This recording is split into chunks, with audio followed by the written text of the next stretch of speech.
It started. Safety first. Looks like you got some kind of alternate universe in there or something. Yeah. All right, you primitive screwheads, listen up. It's never happened to me before. Shit. I've been waiting for you. Dead or alive, you are coming with me. Two of you need help. Some folks have a strange idea to entertain.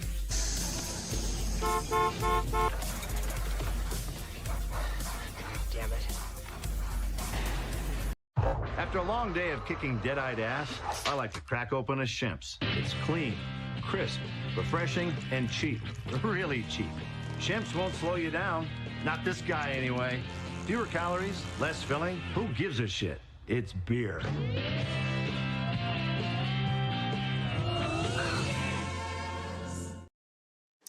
Thank you, Shemps, for probably not sponsoring us. We're still drinking tonight anyway. Kevin's got a cider going. I've already had a couple whiskeys tonight, so I am pretty set. Chad, I believe, is one strong soda into the night? That was hours ago, but I've graduated to dihydrogen monoxide. Nice. Nice. I'm a milk guy myself. Batman. Well, just when I'm not drinking cider copiously. Could have been worse. Could have been blue titty milk from Star Wars. Ooh! Did you say titty or ditty? What are you have in your mind right now, Kevin? I say I don't want to titty, know. and you hear ditty, and it's like, boy, what party have you been going at for the last couple of nights? I don't know, but all I think of now is Luke sucking. Thinking about Luke's titty. He's got a lightsaber that'll go about halfway up for you. I was the only person that was not offended by that. It's like, oh shit, it's a cow. Okay. But, see thing. Yeah. Whatever the fuck. I grew up on a farm, so that's only moderately gross to me. So Not all you of it. so are you trying to tell us you were utterly depraved? Ooh, cha. No, I only had to milk a cow once when I was a kid, I think, and I'm very grateful that it was just that, because it's getting down in other people's nethers is not my thing. Milking anything is not my thing. My dad grew up on a chicken farm, and he had an intense hatred of chicken for the rest of his life, to the point where he said, you are what you eat. Chickens eat shit, so therefore if you eat chicken, you are eating shit, and you are shit. Now, did you ever make him watch that episode of Real Ghostbusters where the guy was living above the fucking KFC? Oh, you tell me that now. Wow, 3 Kevin. years after my father's passing, I've got that episode. They're like, hey, Dad, you want to watch an old cartoon with me? Let me put this on for you.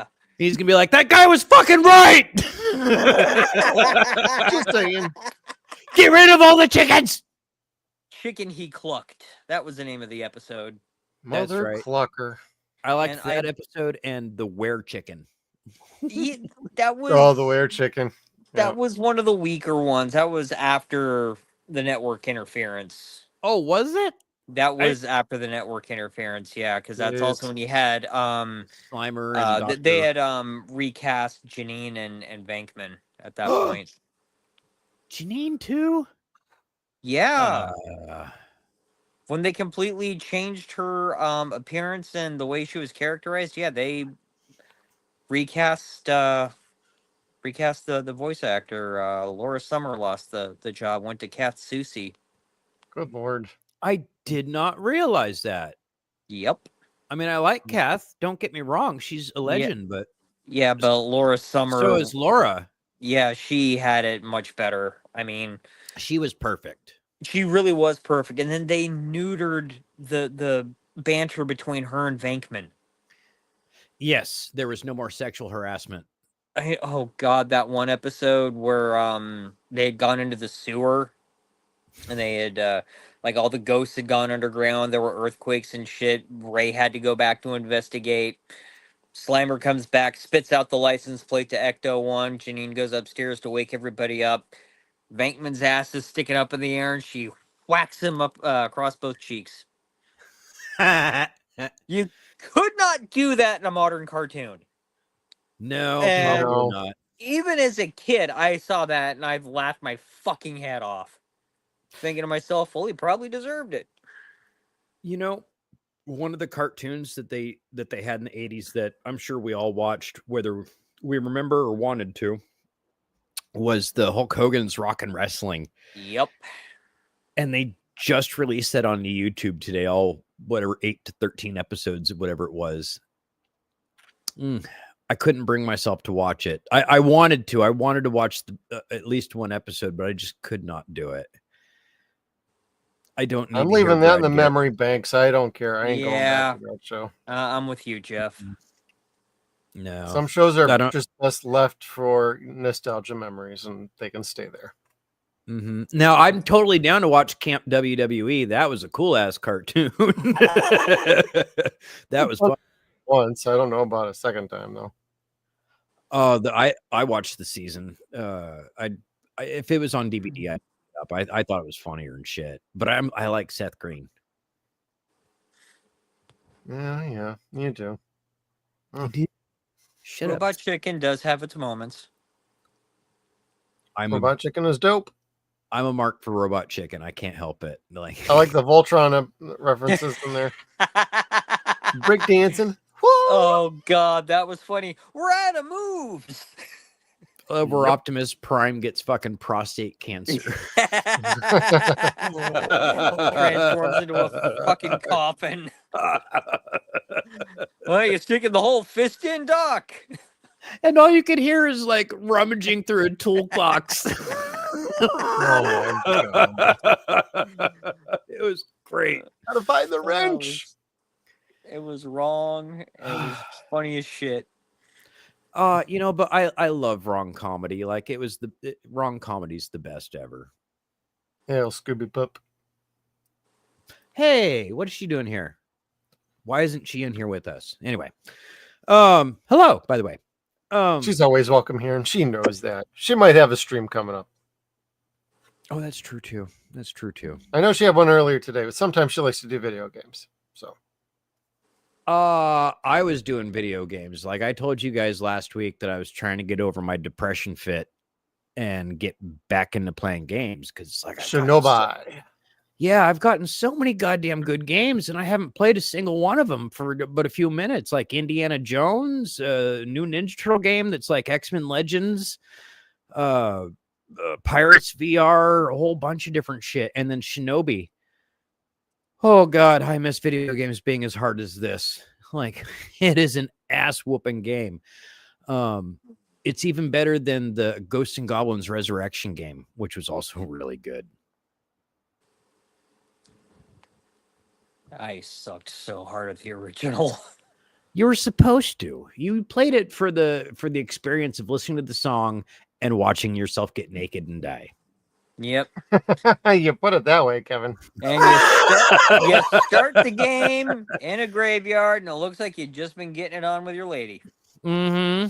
In your heart undies too, which is still the way the new game starts out. And Capcom does not sell it cheap, but if you can get it on sale, it's totally worth it. Like, it's really pretty. Okay. But plays just like the original, kind of like the new Shinobi. Although I did make my son watch the original Shinobi on YouTube. Oh, this is so much better. So much better. Oh, the one I like to play was on the Game Gear. Forgot which ones those were, but I'm a fan of the Shinobi franchise in general, so I'm looking forward to getting that whenever I get the PlayStation 5 back, because quite frankly, we're a little hog tied up with Hogwarts Legacy currently on that one that my wife is playing. So I dig that. One day I'll get it back and I'll play RoboCop and Shinobi. RoboCop's been pretty fun so far. I took a break on that when I got to the first Murphy level, and I was like, "Yep, all right, I'm out." I'm like, I don't care about that, or I this. should just hook up the PlayStation 4 finally in here and just play whatever's available on that. Yeah. See, I wish the portal could have its own separate file, but it does not. Correct. It kind of stinks that way. Stinks that way, but what doesn't stink that way, if you guys are ready, we have a little bit of Gojira news. Oh, Gojira? Gojira. Because on Twitter, there is, thanks to Kaiju News outlet, there is a fun little trailer for the short film that's about to be released on November 3rd at Godzilla Fest. So thought I would get this ready and we will play that. Is this Godzilla minus 1.5? No, that's the next bit of news. Dope.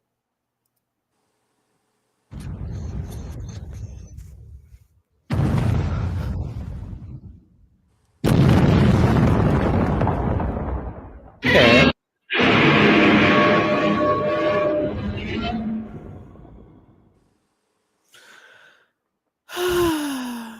Just a little teaser trailer. I think it's well worth tuning in to see all the Godzilla goodness that we have coming up. And that's also going to include, yes, we will be seeing. Let's back out of that. Whoops. I gotta get back to my screen. Dang it. Because Godzilla minus one has started shooting. Let's see. Okay, I got that back up here. And I am very excited to see Godzilla's minus one sequel going on here. I love the first one. I think it's one of the best Godzilla movies they've ever made outside of the original. Agreed. And I'm excited to see where we're going with the story next. So. I don't know. I might even say that it surpassed the original. It's just a really goddamn good movie. Oh, hell yeah. Well, great special effects, great designs, great visuals, great storytelling. Like you actually did not hate the human beings in it. No. It's like, no, oh my god, you actually pulled me in on some human characters in a Godzilla movie? Uh-oh. And you actually cared when he breaks down because he thinks the girl dies. Like Right. You felt his breakdown. You're just like, oh man, this poor motherfucker hasn't had a good day in like 5 or 6 years. Scooby, I'll send you a link here. But I really like the Godzilla minus one. I like the design of it, the story of it, the intensity of this Godzilla, which is not the American or Sony Godzilla right now, which is fun, but not this. It's not this at all. No. This is so much more old-fashioned, so much more what you're used to, and it feels good. You watch all this destruction, and it's so indiscriminate for the most part. Like, it's him striking at people for being people, but ultimately, like, he's going in a certain direction. People fuck with them, he responds. And then he gets to the mainland where the people come from, and he really responds. And you're just kind of like, yeah, this feels just like the original. Just like the original, but it's not so much just like it where you're like, okay, this should just about be over by now. Like you could time it by what's happening. You know, it's still pretty fresh and it's still great. And now they have a ride that's continuing the story, and it's bringing in Mecha Godzilla, and he looks fucking amazing. And we got a little guest joining us. Thank you for joining us, Scooby Pop.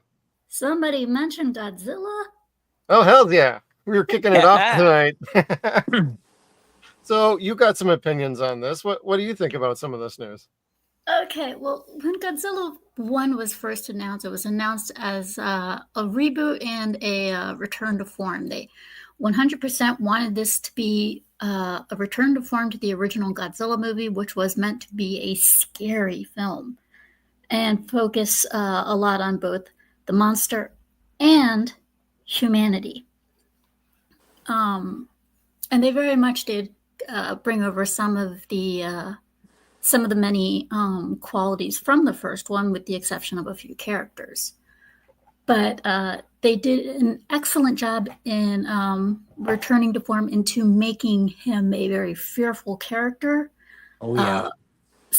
A very big threat, something that mankind it brought back to people. It brought back what people fear. The typical red tape from government when people see things. You're not allowed to talk about it. Okay, of course. Then here he comes. He's on land. Complete and total disaster. Government, your fault. But on top of that, because the government never said anything, he's this very big, very real threat, and it scares people. Yeah. Yep. And it's formidable. It's Yes, God. he is. It's godlike. He is, hence the name of God. But Well, yeah. they even explain that in the very beginning, how his name is Godzilla. And I really love how they just overall included some of the original lore in the first Godzilla -1. As towards the second one, well, Sammy 3Pete and I have had a couple of podcasts. I mean, not podcasts in which we talk Godzilla and what we expect to see in Godzilla -2, and we're kind of hoping, because they're bringing back the original cast, the original director, the original producer. They're bringing back the original writers.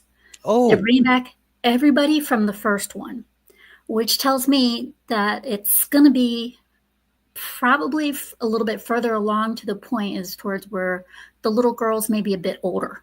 Yeah, that makes sense. I just want to see them explain that mark. Yes, exactly. And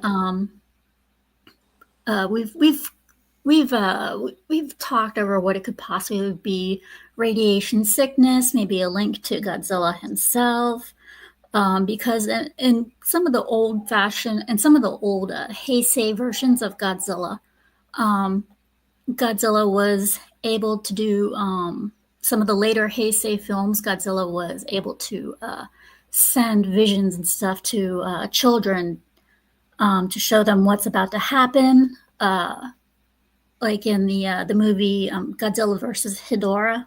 Oh yeah. Godzilla sends psychic visions to a little boy to tell him, get out of here, something's about to go wrong. All of a sudden he appears, and I think we're going to get something very similar to this, as in the sense that something's going to go wrong and he's going to appear. But however, I think that people are probably going to mistake that for him being a hero. I've told Sammy 3Pete many times that in the movies, but I think that they kind of caught on to this in the MonsterVerse for America. He is not a hero. Every fight he does, he is not doing for us. He is the king of the monsters. He is the alpha. He is the apex. Every fight he does, it is to keep his territory. Mm-hmm. Yep. Which is Earth. And to keep his lunch safe, which is us. For Godzilla -1, that black mark, I would love to see that come into play somehow, but I think it'll probably take place a little bit further into, like, maybe when the little girl's probably a teenager. Okay, yeah. Because by then, the actors from the first one won't have to have aged that much. Yeah. As it is, the ones that were in -1 were in their 20s. The female herself, she was in Shin Kamen Rider. So, yeah, I think it's probably going to take place a few years later because, as we know, it left off with him being blown to bits. And in post-credits... Quote. Yeah. Post-credits, you hear him starting to heal up again. Right. So I think it's going to take probably several years for him to heal up, re-energize, and then finally he's going to make his presence known for either another him versus another monster fight, or him getting revenge. Either or sounds Ooh. cool. Or it could be a little bit of both. I That don't. too. Split the difference. I like it. Yeah. Because I mean, I'm kind of glad they didn't go the way of the very first Godzilla movie, Right. which is when they actually do kill him. Yeah, the oxygen destroyer, I think it was Yes. called. Yep. Yes, which is funny because in the Heisei era Godzilla movies, they did bring over that lore over to the MonsterVerse. Yeah. Professor Zarazawa, oxygen destroyer, all that stuff. They brought it over to the MonsterVerse. They changed it, they tweaked it a bit, but they still brought over the lore, which I liked. So far, do we have oxygen destroyers in this? Do we have Professor Zarazawa? No, we do not have that here. Here we have a completely different set of characters, completely different story. Takes place around the same time period, though. So it's going to be interesting to see how it's going to come out. It's supposed to come out next year. It started filming in August. Yep. So yeah, I'm really looking forward to it. Yeah, that's going to be a quick turnaround, but with the way they did the special effects and the production on the first film, this is going to be an easy turnaround for them. And they already have the foundation for all the assets for the CGI. Like, they know what they're doing. This is going to be just fine. Work with the practical and accentuate with the CGI when needed. Boom, there you go. There's only one thing that worries me, and this goes for every single type of film production company. They may try to push the limits, but push the limits in the wrong direction. Like if they get more money, like if they try to do this with an even bigger budget, and I mean like a budget twice the size or whatever, they may try to do too many special effects or get rid of the practical and just rely on CGI, which in my opinion would probably ruin the experience. So I really hope they don't change a lot. So that's the only thing that worries me about the sequel, is that they don't get in over their heads and change a whole bunch of stuff. Yeah. I mean, I'd increase their budget a little bit, but to your point, I wouldn't double the budget. I'd be like, you can maybe get an extra $2 to $3 million to just kind of flesh out things you were intending to do in -1, and you could not get it done, or there was not enough time, or there was enough technical drawbacks to being able to complete it in an appropriate amount of time, or anything like that. Whereas this round, you can have a couple extra million just to kind of make sure you have a little bit of a buffer. So if there is something you want and we approve of it, because we know this is Toho, that hey, at least they got a chance to get what they want done. And they've already done this once. You don't really need to go crazy on a budget. They know how to handle this project on a budget, as proven by Godzilla -1. So I see your point. I do agree with you, though. Yes, and they have big plans for Godzilla. They have already announced that not only is Godzilla -1 have a sequel, they've already announced that they have they've had ideas for games, so they're going to try and come out with games. Oh, thank goodness. Yes. That makes me worried because I've seen some of those past Godzilla games. I've even played a couple, and good God, they were horrible. I mean, you're better off. I meant to buy it and I didn't, and now it's like $300 because it's out of print. So yeah, they were all horrible. I would rather play Rampage than any of the Godzilla games that came out. Ooh, yeah, Rampage is fun. It is. So, but they intend on making games, toys,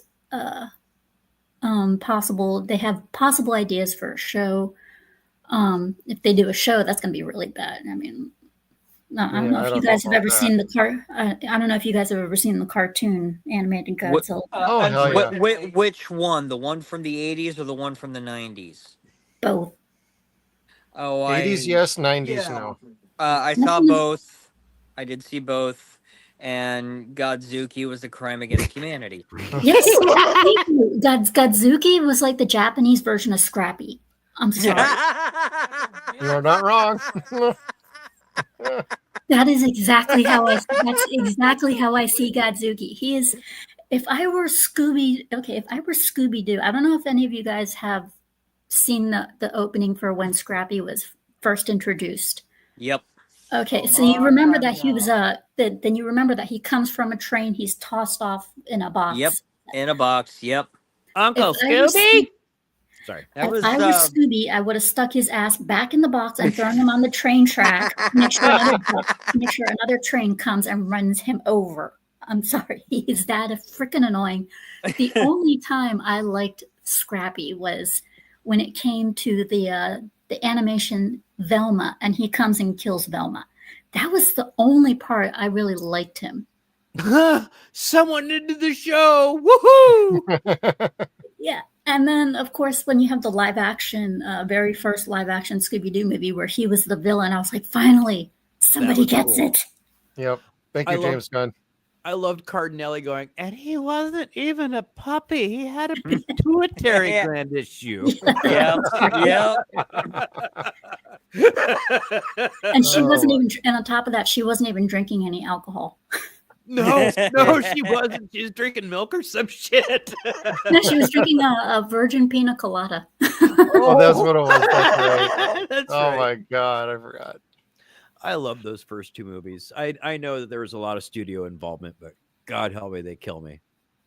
But yeah, I just hope. I mean, there have been some animated Godzilla movies that have been very good, but they've been anime style.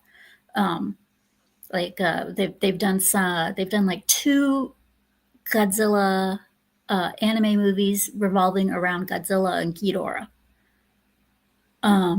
And if they do a Godzilla -1 sequel and it happens to be against another monster, I hope it's Ghidorah. I really do. Yeah. I hope it's either Ghidorah or Mothra. Oh, yeah. Well, I'm going to lean more towards Mothra just because she's one of my favorites. Yeah. And the only reason I say because in the Heisei era, Mothra is from another island. So it's highly plausible, that Mothra can come over. And, well, as we know about Ghidorah, well, he's just a space alien. So. Yep. Poser. Poser. Oh, my God. I don't know. He's probably like, between all of the enemies that Godzilla's had, probably the 2 that have come the closest to actually killing him have been Destroyer and Ghidorah. Yeah. Yep. I don't want to hear Mecha Godzilla from anybody out there. That's some crazy talk right there. I didn't say anything. I didn't say a word. Just saying. Maybe King Kong from oh, get out of here. Dude, I wouldn't be surprised because they did back in the Heisei version. They did have a Godzilla versus Kong. That's what I was talking about. Collection, actually. Yeah, Criterion did that. I think that was funny as hell. It was like they concentrated more on smashing the buildings than actually fighting each other. Pretty much. Yep. It's like watching a Rampage. Probably where they got the idea for Rampage, to be honest. Yeah, right. Yeah, so, but yeah, it's, and then of course, for Godzilla, King of the Monsters in the US, the Burning Godzilla version. I absolutely, that's my favorite version for the US out of Godzilla because it reminded me of the Japanese Godzilla version where he had absorbed Mechagodzilla and Rodan. Oh, Mm-hmm. But in the American version, it made more sense to me that he merged with Mothra. That version makes more sense to me than the Mecha Godzilla and Rodan one does. Yeah. Because that one was an actual team up. Correct. Godzilla talk. Nice to have somebody around who talks Godzilla. Well, I got to do Shin Godzilla with Scooby Papa a few weeks ago. I could not make the second attempt on that one. Sorry about that still. That's okay. After I did the second attempt, even though there were no tech issues on that one, Yeah. YouTube completely blocked it. Of course. harsh. I had to fight. No, and you won't believe the reason why. Okay, it was over one of the clips, but the clip that they copyright claimed me on was the fire breathing. Really? They clipped me on the atomic breath, but they did not clip me. They did not get me a copyright on that. They did not copyright me when I was showing all the different forms. Of course not. So it was like, okay, I showed a clip for all the different forms, no copyright, and then I get a copyright claim though for him just shooting atomic breath.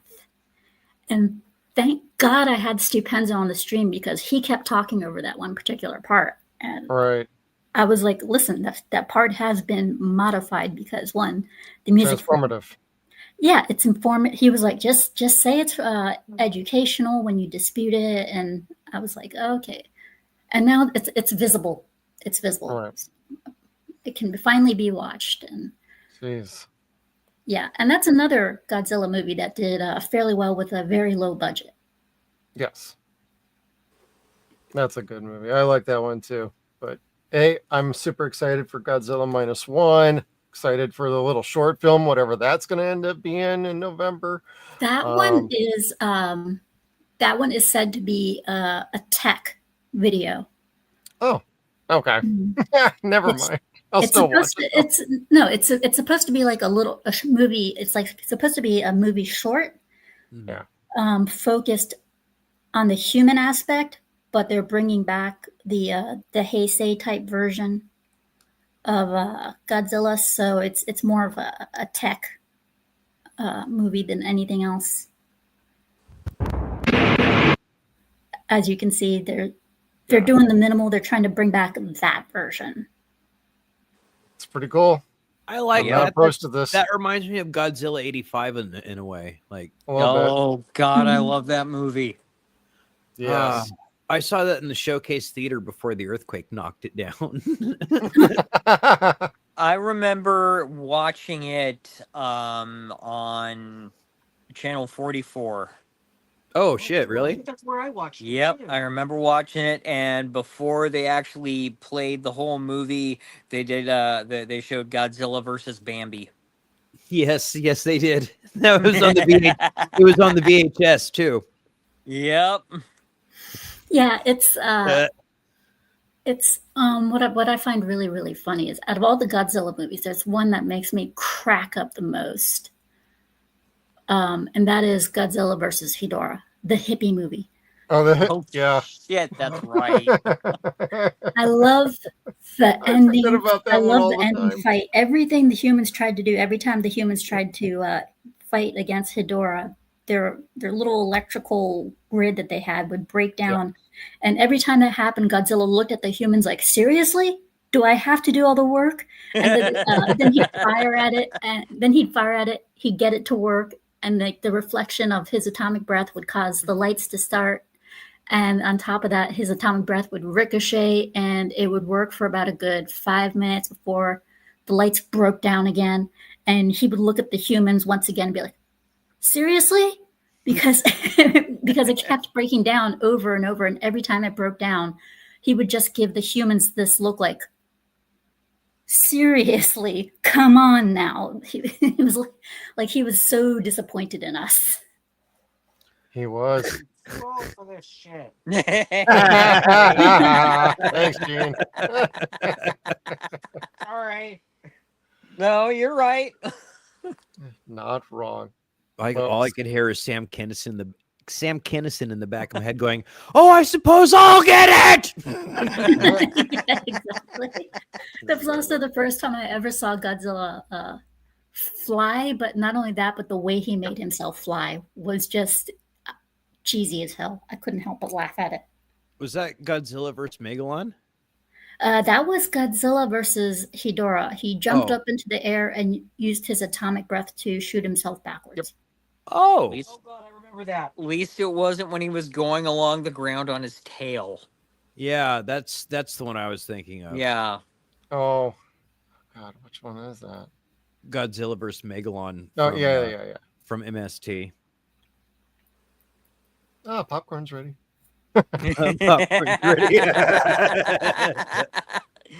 Well, Scooby Pup, thank you for joining us on our Godzilla. You are welcome to stay around as long as you want, or if you need to check out, that's totally cool. If you are, let people know where they can find you, or if you want to hang around. Up to you. I don't mind hanging around. Cool. Cool. Yeah. Anytime you got to go, you just let us know. It's totally cool. Will do. I mean, I'm not doing a gaming stream until tomorrow. Oh, cool. Well, Kevin, you want to educate her on what we do around here with your craziness? Well, we're trying to amend that a little bit. We just go over a lot of the weekly entertainment news and punch it as hard as we can if necessary. And each other. Yes. Yeah. Yes. Jeff, you said you had a couple stories that you wanted to start with, though, right? The Was that- Godzilla stuff. Didn't you have Mortal Kombat? No, you were going to do that. No, you were going to do that. And that's why I gave you the picture of the pops. If you're referring we to the go Mortal again. Kombat, are you referring to the Mortal Kombat movie, Mortal Kombat 2 being pushed Yeah. back in May? Yes. Yes. Which really stinks because a whole lot of people were actually kind of looking forward to that. Like, Well, the movie is done. It is shot. It is finished. There's not reshoots happening. They already finished their reshoots. The post-production's been completed. What came up on Geeks and Gamers Daily on Friday is something that Ryan is pretty much spot on with.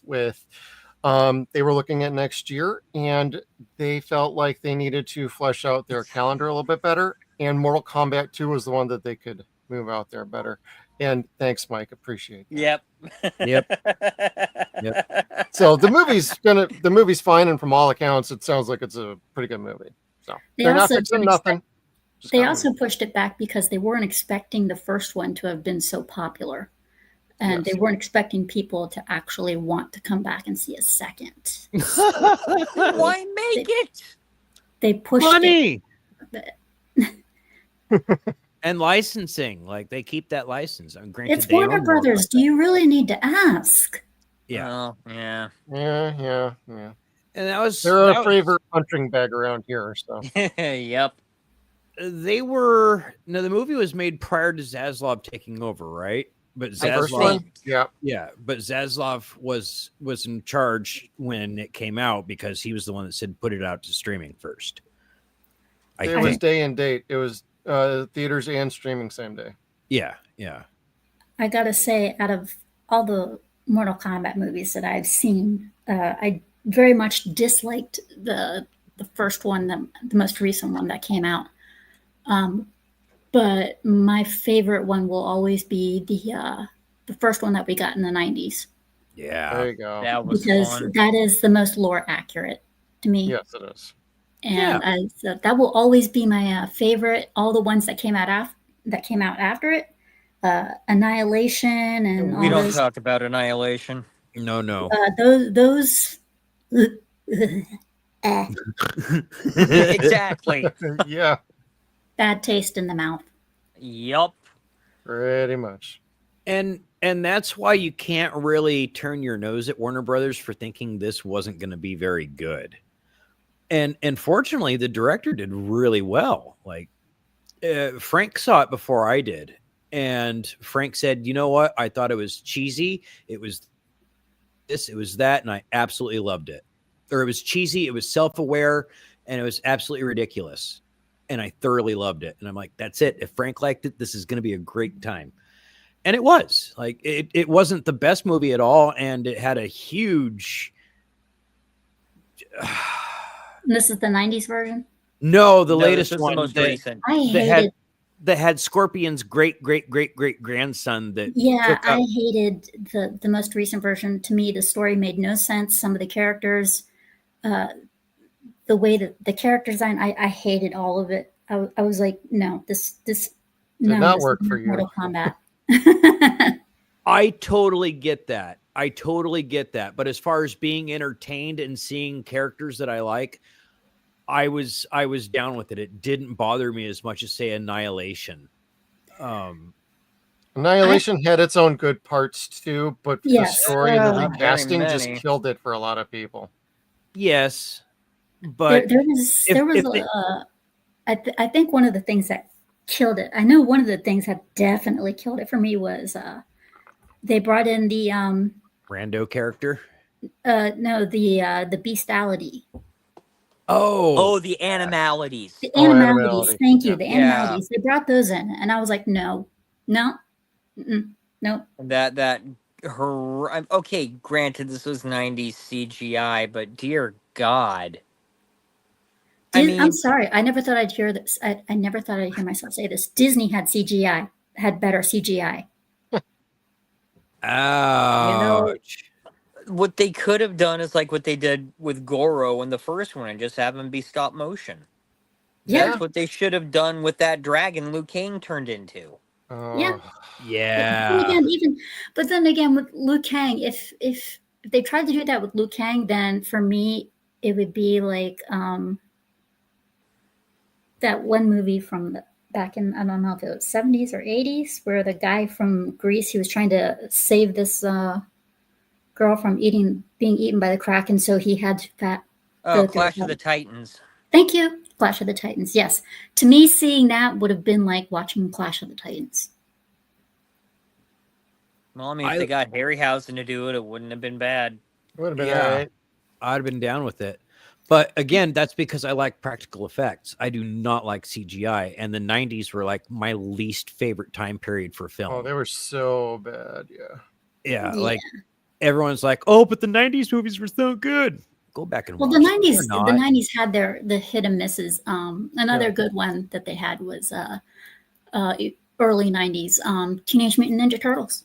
Yep. Okay, that was yeah. Jim There was- Henson Creature Shop. There was no CGI in that, though. Yep. That was all 100% True. practical. Yeah. True. But if you compare that to the ones that we have now, the one that we have now is shit. Oh, The it's ones that we fucking had back in Christ. the 90s, that was good. Yeah. That was quality turtle. Yeah. And they're re-releasing the second movie again in theaters next year because shit, they released the first one for 4 days I think after so, the yeah. 30-year anniversary, and it made over $3 million Mm-hmm. Yeah. in select theaters, and you're just like, people still like it, you assholes. Yeah, and I gotta say, even though it got a lot of slack for it, I loved Secret of the Ooze. Oh, sure. Oh That yeah. was a fun That's one. where we got the ninja rap. Ninja Rap. Oh, You God. Yeah. got Toka and Razor, which were really cool, even Yep. though they weren't Rocksteady and Bebop. Right. I mean, No. they were good replacements. Yes. And they did make it into the animation. They've made it into the comics since then. And the video So- games. They were in Yep. Turtles in So- Time. Yeah, so Toka and Razar, they have, been fully Made canon. Adopted. folded into the larger mythos. Yeah. Yeah, and in all honesty, I preferred them over Bebop and Rocksteady. I really did. I can't agree. I'm sorry. I only say that I preferred them because they used a really cute dog. Yeah, I'll give you that. I'll give Yeah. you that. That is the only reason. The only things that I could say about the new Ninja Turtle movies is that they gave us Rocksteady and Bebop, and they gave us Krang. That was the only thing I asked for Krang. in Secret of the Ooze or Part 3. And clearly they couldn't or wouldn't do that. And part 3 was trash, but part 3 was a steaming pile of crap, and that's all I'm saying on it. Yeah, I think I think the issue was with Krang and the classic Teenage Mutant Ninja Turtle and the live action ones that we got early on. Is I think the issue was they didn't have what was needed to create him. Yeah. I think that is probably the reason that we didn't get him, is because that was the main issue. He was too complicated. Yeah, I don't think they could have. Go ahead, Kev. I was going to say, if they would have done his face just in complete latex for the brain, almost something like you'd see out of a Peter Jackson movie at the time, and have it just like complete tentacles or gray matter gel every time he talks and moves. There were some great puppetry latex effects that they could have done. Look what they did with John Matuszak in The Goonies, what they did for Sloth. The ears moving and the one eye. They could definitely, or even if they weren't going to do Krang, they could have done his comic book precursors. They could have done the Utroms. That would have been a lot easier. Right. Going off of what you were suggesting, Kev, just because the design was a lot simpler than what they did with Krang. Yeah, what I think what they could have done was something like Pizza the Hut, where he looks very wet, and every time he moves his mouth, everything is moving. That's what worked for Krang in the new movie, but they were able to do that with CGI.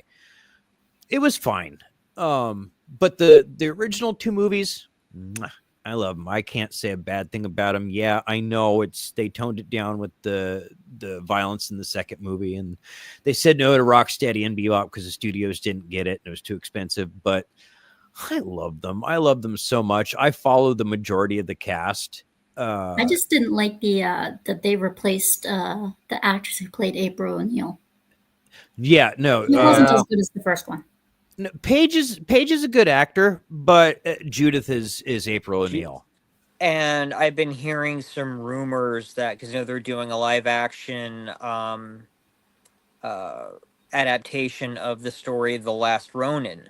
Yes, and they've been talking about having Judith Hoag reprise the role of April. And the thing is, because of the amount of time that passes between the original stories and then when The Last Ronin takes place, her having aged in real time works to her advantage. Yep, and she's so beautiful too. Yeah, she is, and apparently there's already clips out there on the net of the Last Ronin. My son watches that all the time. Dad, you know it's coming out in 2027, right? Nobody, I don't think it is. Oh, it is. All right, man. If you say so. If you haven't read the comic, Scooby, it's a fucking gut punch.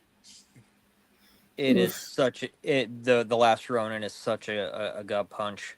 I know about it. I know the basic plot line and stuff. Knowing it and then reading exactly what happens. It's completely different. Actually, there are 2 graphic novels. There's The Last Ronin and then The Lost Years, which kind of fills in the gaps of what happened between when everything went to shit and when the last remaining turtle comes back to New York. And then also you've got a new batch of mutants who April and her daughter are raising. So there's just a lot that happens in both of those stories, and it just gets you in the feels. There's a new one coming out right now too, isn't there? I haven't heard. I think there might be. God, if there is, I'll check that. I know will. that there's a version of April. I don't know if it's cartoon or video game. I honestly don't remember where, but I know there's a version of April where she is black. There's a few. That's the latest movie. And also the animated series that preceded it. No, I know that. I thought the most recent version has Megan Fox. No, the Michael Bay movies. They did they did an animated film a couple years ago that Seth Rogen was behind, Ugh. and April was a black girl in that one. Oh yeah, that's Nah. right. And then they also had they did have Bebop and Rocksteady in that one. Jackie Chan was the voice of Splinter. Yes. Yeah. Okay, I can see that. I can see that. My kids have it, and they really like it. I haven't seen it yet. I bought them the video game to it, and like all the DLC, and my son's like, whatever. Hasn't Well, played it. they had the turtles actually being voiced by teenagers, Kids. by kids. So Yeah. that worked. That I thought worked really well. Yeah, that's cool. Yep. One thing I don't like is when they take original things that everybody knows and loves and they race swap characters. I mean, look at what the hell Velma did. Oh my god. Well, that was Mindy Kaling. Mindy Kaling said, if I was going to be a character in Scooby-Doo, I'd always be Velma. So she did a self-insert, and we all know the disaster that what happened. I watched 2 episodes of it and said, "Fuck this shit, I'm out." Yeah, I feel sorry for Hypnotic. He reviewed every single freaking episode. Oof, brother. Ouch. And Do he we said need because to of that, he no longer does show reviews. now? Does he have like some kind of a GoFundMe for his therapy bills? Yeah, right. Mhm. That's Nope. pretty Because expensive per week. You would need therapy after subjecting yourself to that. seriously. I know I need therapy after suggesting myself after Yeah, we didn't get very far. We Yes. gave up. 2 episodes. That's all I I could didn't handle. even make 2 minutes. I was like, nope. I That's don't know. because you're smarter than I am, Jeff. I think I got through like half an episode and walked out. Sometimes smarter it than I matters am. to me. Sometimes it doesn't. I watched Alien Earth. I've sadly watched Velma. I can't believe I just admitted that, but yeah, I sadly watched that. There have been a lot of shows that I've watched strictly to just get my own opinion on, but never did actually any type of review on it. And it's kind of like, why did I watch this? And then my brother or my mom will always remind me, because you were curious. And I'll be like, shut up. Problem is they're not wrong. Oh. Yeah, they're not wrong. Nope. Not wrong. I brought it upon myself. That's We why all I'm do that still to watching ourselves Harley with Quinn. one show or another. Yeah. Yeah, and like you guys were mentioning Robot Chicken earlier, Robot Chicken is probably the only one that I got curious about, watched, and have not regretted watching. I love that show so much. It's That's so good. ridiculous. Yeah, and my favorite parts have always been the parts where they make fun of my childhood. The Care Bears, how they had the intensive Care Bears. The My Little Ponies. The My Little Ponies had the Apocalypse Ponies instead. Oh God. The Star Wars special. Oh my god. That was Well, good. Go for Papa Palpatine. What the hell is an aluminum falcon? A bunch of kids. The Gummy Bears Red build another commercial. one. Yeah, and the Gummy Bears commercial, where she gets her legs stuck in the bear trap. The bear trap. And she eats her leg off and gets caught in another one. That- and she's like, blood-curdling I scream. taste good. The blood-curdling scream. It's like me when I play Wu Chang, Fallen Feathers, the blood-curdling scream when I'm dealing with a boss. Yeah. Cool. You probably like that game, Kevin. Just saying. Is that the I rage game. Like, I rage like no tomorrow during that game. I'm medicated, but I've been playing Shinobi, and it's my medication's wearing thin. Need to get you a different game, Kevin. Or Need to stronger medication. They are better meds. I was gonna Or say, better booze. No, the booze is still pretty good. All right. Well, Kevin, get into some What we got? headlines. All right, so I do have an obituary, and this one kind of stings this week, you guys. This is not just for pop culture reference. This is not just for Hollywood. This is for my Misties. Mhm. General Bull Butter. Graham Greene Graham passed Greene. away this week.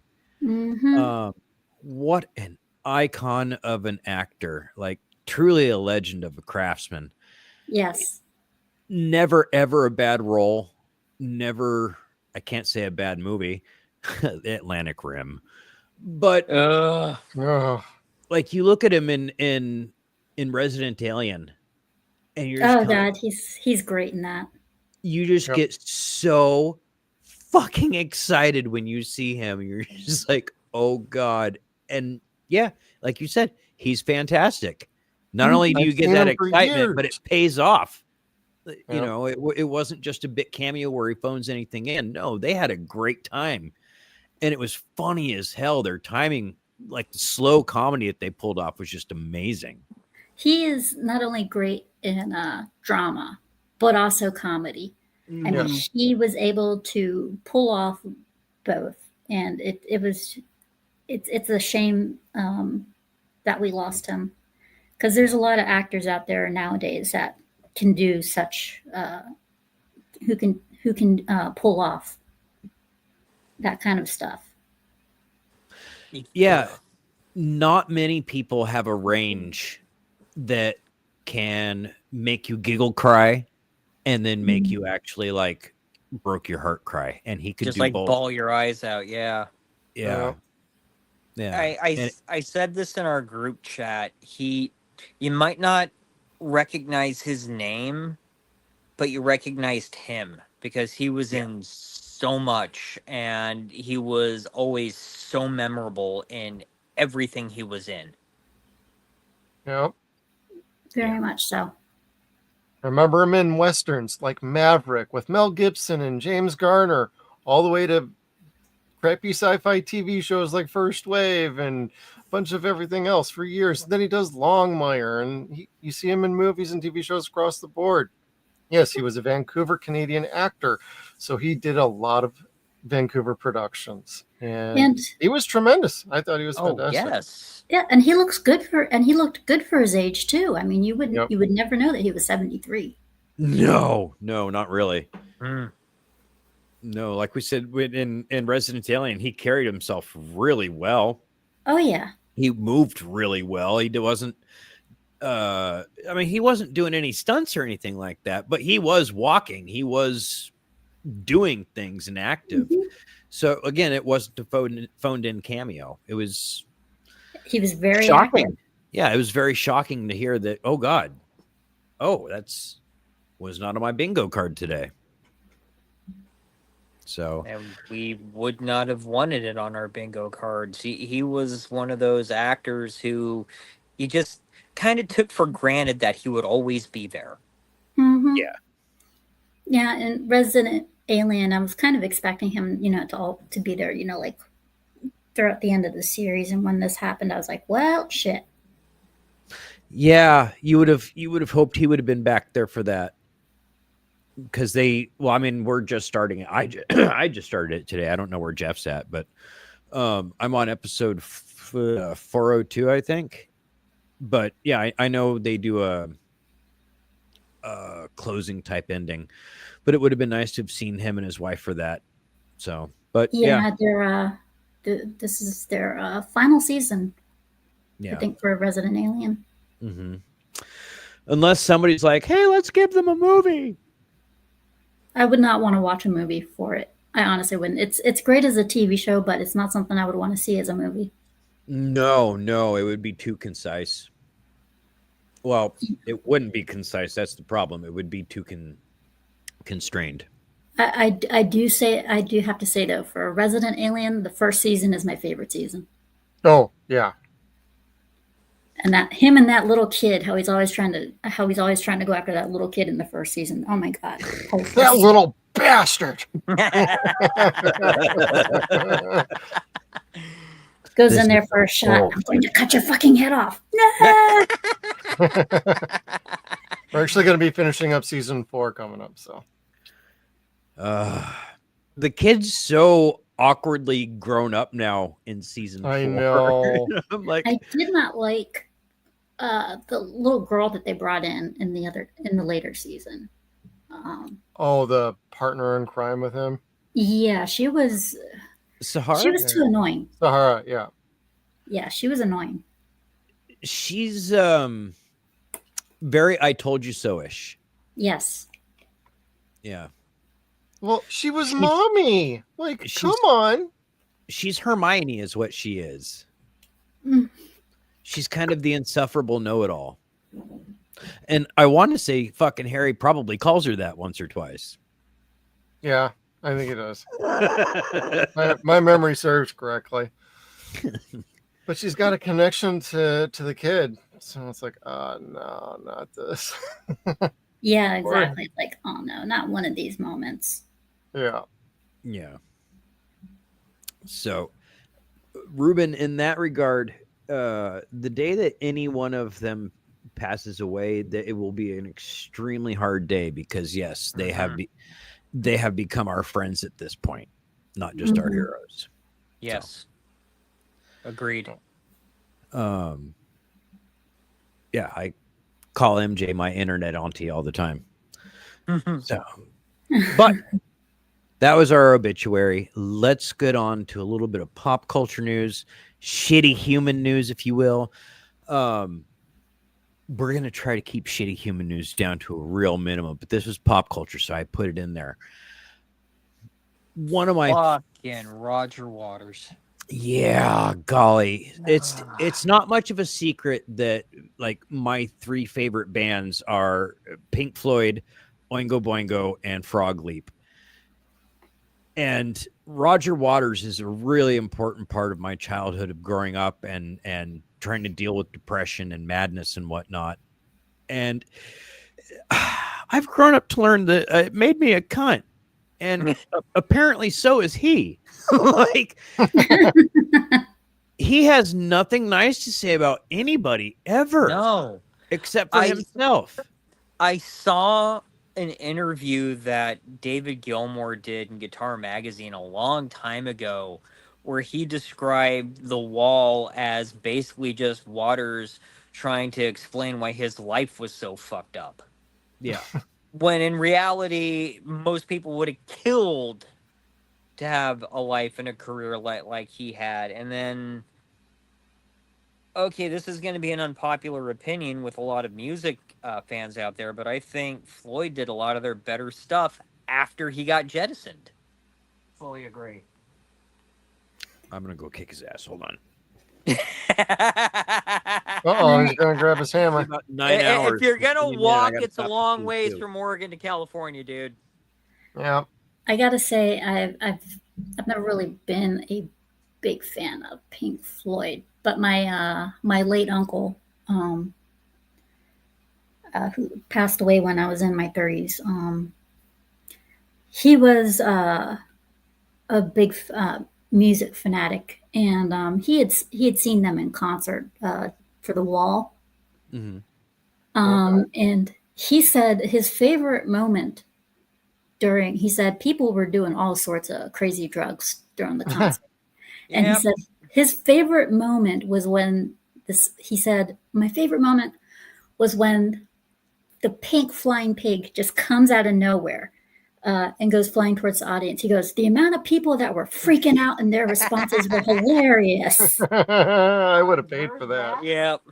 God, it's about, I want to say 10, 11 years ago, he did a show at where the San Francisco Giants play.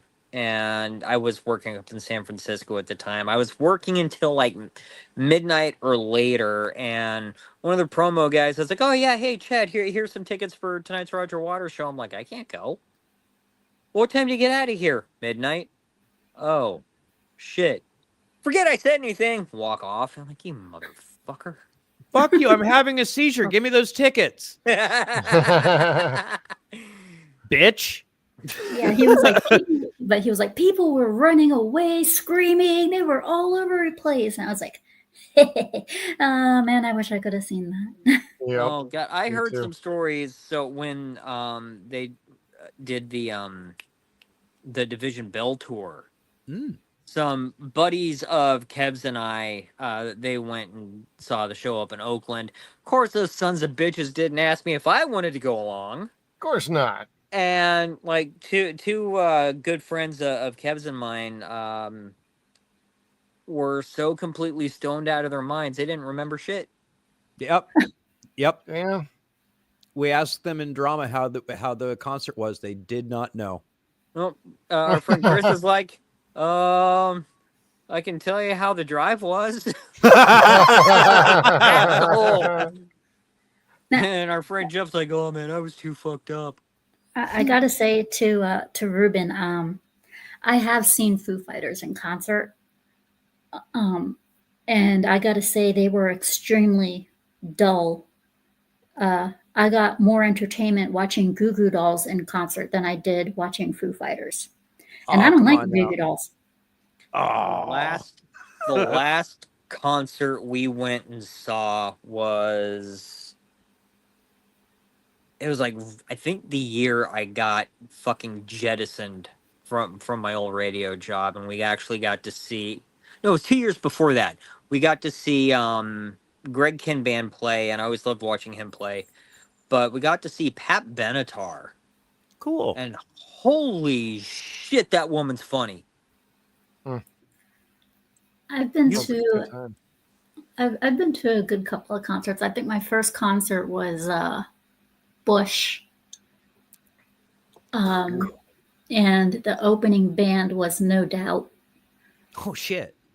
And so and then I've been to a couple of music festivals where I live, mainly where I live, the music festival is called HF Festival for radio station WHFS, and they always have tons of good bands, and I've been to like 3 of them, and it was there when I saw for the very first time. I don't know if you guys remember the original South Park opening where Jesus and Santa are having a fight.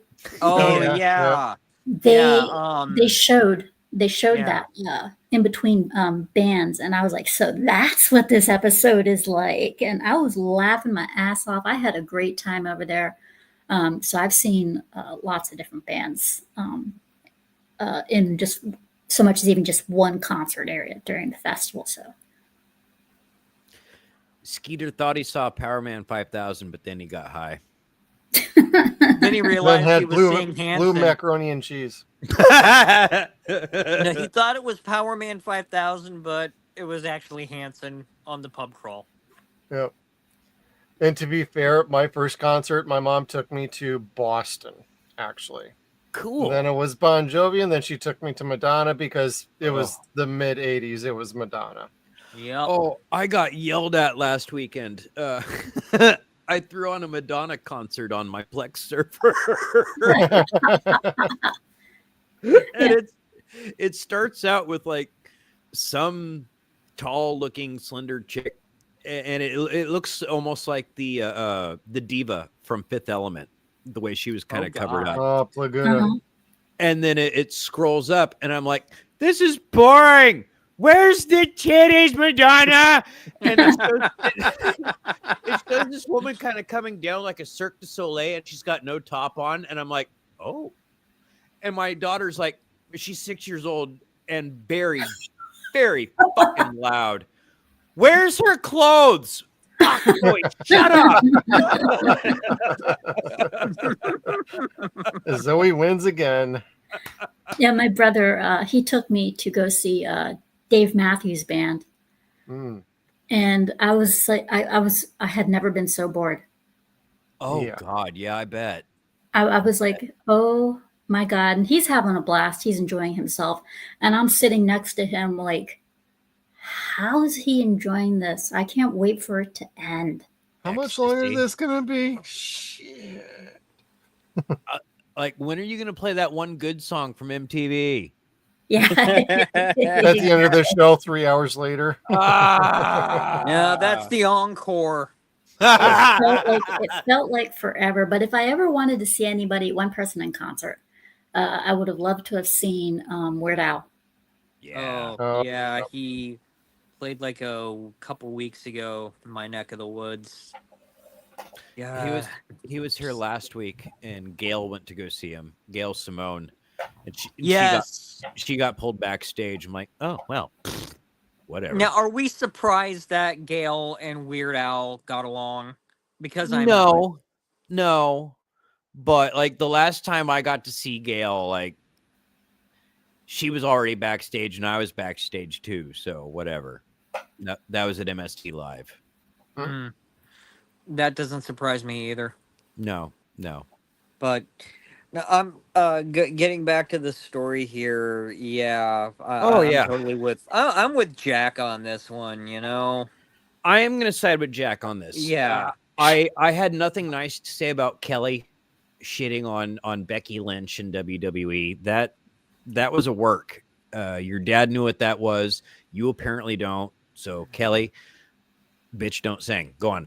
Jack, on the other hand, has a good point here. Like Rogers never had anything nice to say about anyone and never has any other good contributions other than what he did with Pink Floyd to music. And Jack says, my dad always thought you were a cunt. And I was like, that is the greatest thing I've ever heard come out of that man's mouth. He earned some street cred points now. Yep. Word. Like, I still don't believe any of your paranormal shows, but I like you a little bit more now. You can talk. Your sister needs to shut the fuck up, though.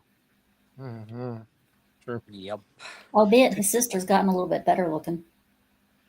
Still can't sing Madonna. No, her sister got fucking the same bone shaving that her mom had. That's what that was. That was just gross. The same plastic surgeons.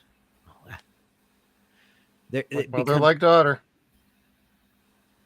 Look at all the Kardashians. They all end up looking the same way. You can't tell which one is which now. Don't you have a slide in here about them? Rotation devices. Yeah, but at least there's one decent Kardashian. There is? The dead one, the dad. Yeah. The dead one, the dad. The one burning in hell because he was a lawyer and represented OJ. You got him off. Giggity. Damn it, Kevin. Hey, OJ's a hard one to get off, all right? Just saying. Hey, anyway. I don't want to know how you know. Wasn't Bruce Jenner also one of the fathers? At one point, he was a stepfather, yes. Yeah, Yeah. so I thought it was a step. But did they divorce? I want to say they did. I would hope so, considering Bruce Jenner is now a girl. Don't know, don't care. I don't know. But they're all still very active in each other's lives, apparently, because that's how they all keep making money. They're sick people. I don't like them. Welcome to Hollywood. The only reason I have any modicum, and this very, very, very, very, very small amount of modicum for Bruce Jenner. The teeniest bit that I like him for is while on the news, he was asked about people who were trans being in women's sports. And he said flat out, they need to get the hell out of women's sports and take away the awards that all those guys won and give them back to the women. He said, if you weren't born a female, you have no business being in them. And oh man, was the Alphabet Mafia pissed at him for saying that. And he was like, I'm sorry, it's the truth. Because he has, since he was a former Olympic winner. In a man's sport. Yes. That is the only that was the only time I had a little bit of respect for him. I don't know. His opinions stopped mattering to me the day he got with Kris Jenner. Like they sold their soul. Kris Jenner's the fucking devil. Like manipulates everybody and spins everybody to a weird fucking way. No one comes away from that woman and that family. Like, none of the men come away unscathed. Every single man that's been on that show or come into that family and been on the show has come away, walked away, having some trauma done to them, albeit drugs or whatever else, emotional trauma. They're gross ass people. But the Osbournes were too. Yes. No, I'm sorry. Sharon's a gross person. Ozzy was pretty awesome. Yeah, Ozzy, you got to respect the guy. I mean, he made effort. I don't He think made I have a effort. single bad thing to say about Ozzy. Yeah, I don't. He made an effort to try to straighten out his life. He really Yes, he did. did. Yeah. And he did that in the 80s. Of all Yes. things, you would have thought, no, Sharon pulled him out of fucking rehab and told him to get his shit together or else. And he did. And golly, he made some really great albums after that. Some really great albums. Yeah. For David Bowie, for instance, he said he decided to get cleaned up. He said he would get high and drunk to the point where he would wake up in the gutters, not remembering, what he had done the previous night. And he said that one day he woke up in not only in the gutter, but he didn't remember where he had been. He didn't remember the people that he was with. And he said his girlfriend at the time was threatening to not only throw him out, but he didn't recognize her on site when she first came across him that same shit. day. Oh. And he said, that's when I realized I needed to shape up. So he went to Germany, accompanied with his buddy Iggy Pop, and they got cleaned up in Berlin. Really? Yes. And from that day on, he never had a drink of alcohol. He never had touched drugs ever again. Wow. That's pretty cool. Yeah. And I was like, story. that is dedication right there. Yeah. Bowie was my hero. Like, we said it on the show a couple weeks ago. Like, the whole world went to shit after David Bowie passed away. Like, everything went upside down. When he passed away, I literally cried. Yeah. Yeah. And People did. and to this day, every time the anniversary of his death comes along, and they always do that memorial thing, I break down into tears again, because he made that much of an influence in my life. And hello, peepers. Hey, yes. papers. He is my favorite songwriter of all time. He is my favorite vocalist. And golly, I get goosebumps every time I think of him, every time I hear his voice or one of his songs. But I cannot listen to Lazarus. I won't listen to it. I tried, and I started crying and almost wrecked my car. I'm like, Even nope. he admitted that Lazarus was not his best, but it was also his farewell. And the one thing I liked about him is he was very honest. Like, when he was asked, and he had a very good sense of humor. And when he was asked about how to pronounce Bowie, because his real name is David Jones. Yeah. When he was asked how to pronounce his stage name, he said himself, I don't know how to pronounce Bowie. You can say it however you want. I don't care. I don't know how to pronounce it either. He was such a passive-aggressive bitch, and I loved him. When they asked, where do you get your ideas to make all these great songs? He's like, I don't write songs. I write stories, man. Mhm. He was actually the first person to go up while being interviewed live on MTV. He was the first person to say, why don't you play black music videos? Yes. Yep. Yes. And He's I Michael loved him. Jackson. I loved him for that, and they couldn't answer him live on the air. they were like, well, we don't think white people are ready for it yet. And he goes, what's so wrong with it? What's so scary? What aren't they ready for? And it was not too long after that episode, after that interview, where they started to allow it. Mm-hmm. Yep. There's a documentary on Thriller that mentions that on Paramount Plus, where they couldn't get any of Michael's music on MTV. They didn't want black people's music, even if it was rock. So he's like, you know what? Let's do Beat It. Let's do Bad. We'll make rock music. Fuck it. We'll make them put us on there. They didn't want it on there. And so, yeah, that's why Bowie said what he said. And that kind of forced them to say, okay, well, I guess we should. And there's this little guy here. Hand. Yeah, there's this little guy here knocking at the door day and night. So I guess we might as well put him on there. See if anything comes to that. And the Lord did it. Yeah. So, anyways, Bowie was phenomenal. And what's really sad is a lot of people are saying it online. David Gilmour is Pink Floyd, not Roger Waters. That's partially true, but it's not entirely true. It was also Nick Mason. It was also Richard Wright. Richard Wright. Thank you. Yes, I knew the last name. And then also Sid Barrett. Sid Barrett, yes. Who Roger only said his name once in a positive light. What was it, Life Aid? It was Live 8. Live 8, that's what it was. Yeah, so, and that was like 30 years, 40 years after his death. Anyway, so... No, it wasn't. It was only a couple of years after his death.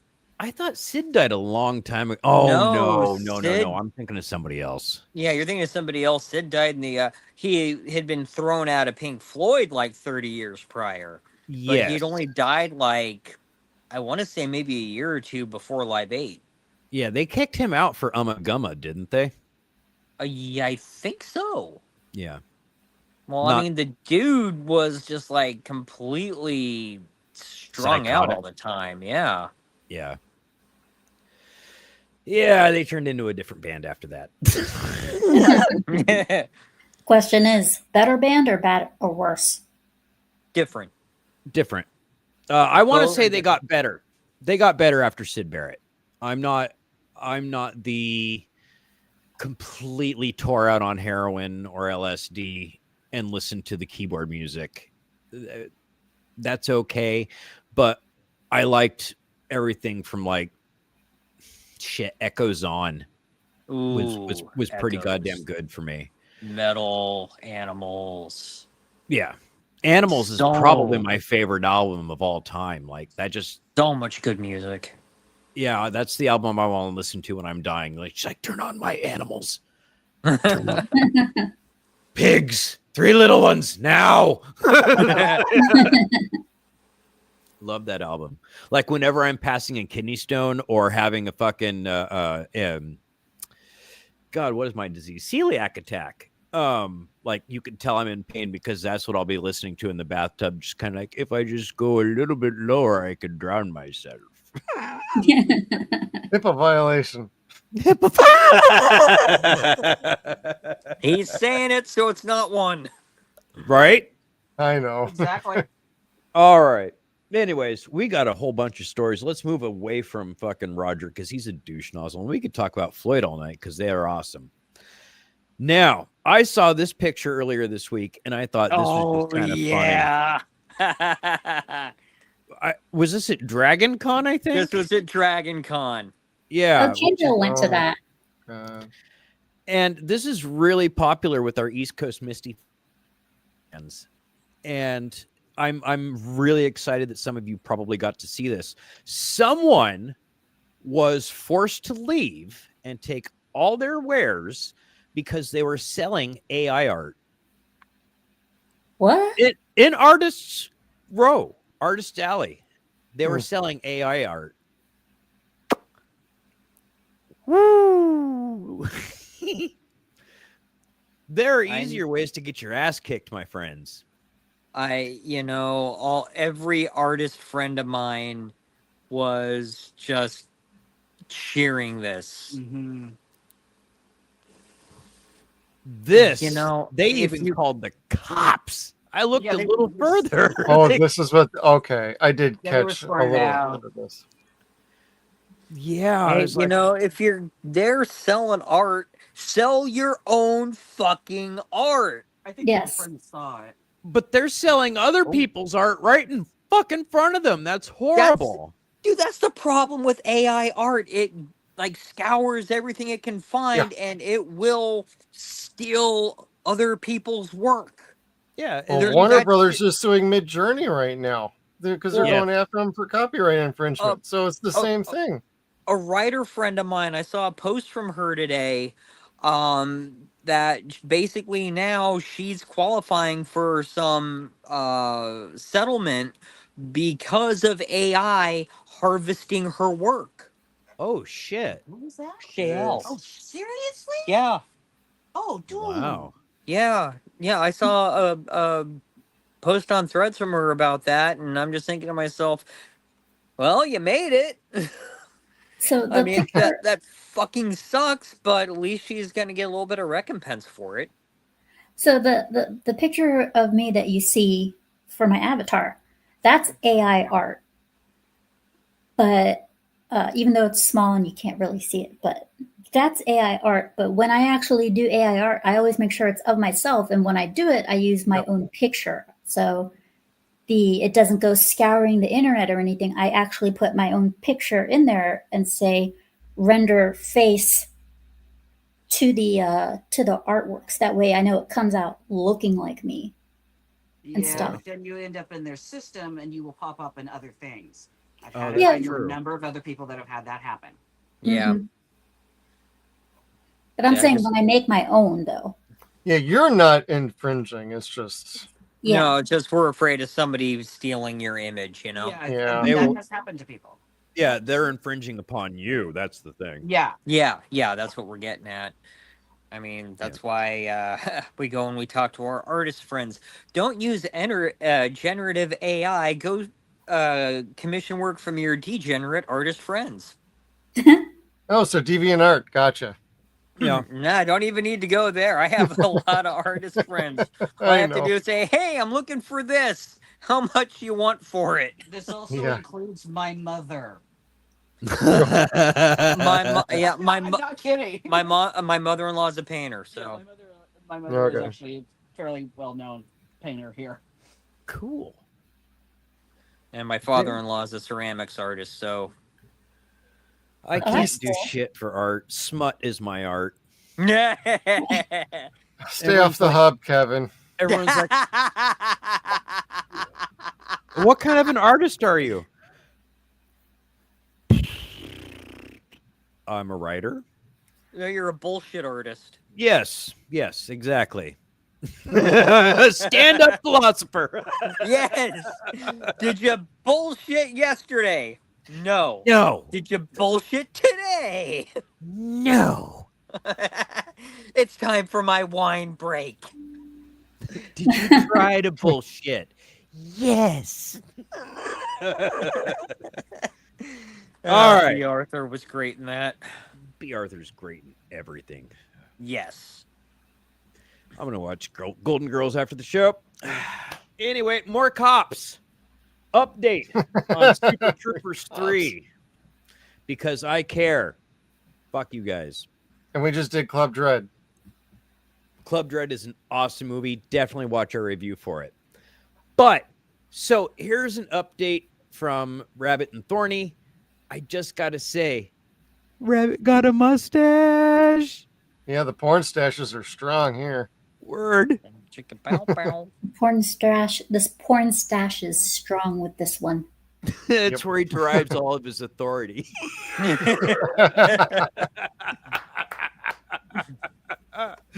Oh golly, I love this first movie so much, and I really hope this movie makes up for the second one. Like, I like the second one. I don't care. It is what it is. It's not Yeah. remotely as good as the first one, but I'm always happy to see Broken Lizard.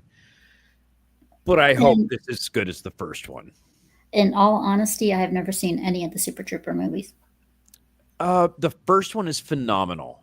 It's Yeah, it's Super Troopers, nonstop Beer funny. Fest are about the two best ones, honestly. And Club Dread. But yeah, Beer Well, Fest is Depends on if you're into horror movies like that. Plays well, like a sex comedy and a slasher movie all at the same time. yeah, it is. That's another one I haven't seen is Club Dread.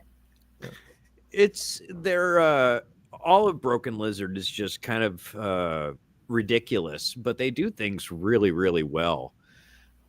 Culturally relevant is really what it is. Like Club Dread's extremely dirty, but it came out in a time where everyone's doing raves, doing ecstasy, starting to do crazy shit, and there's a lot of that in the movie, a whole hell of a lot of it. People are going down to Papa's and beer and doing shooters off each other, so you see that in the movies.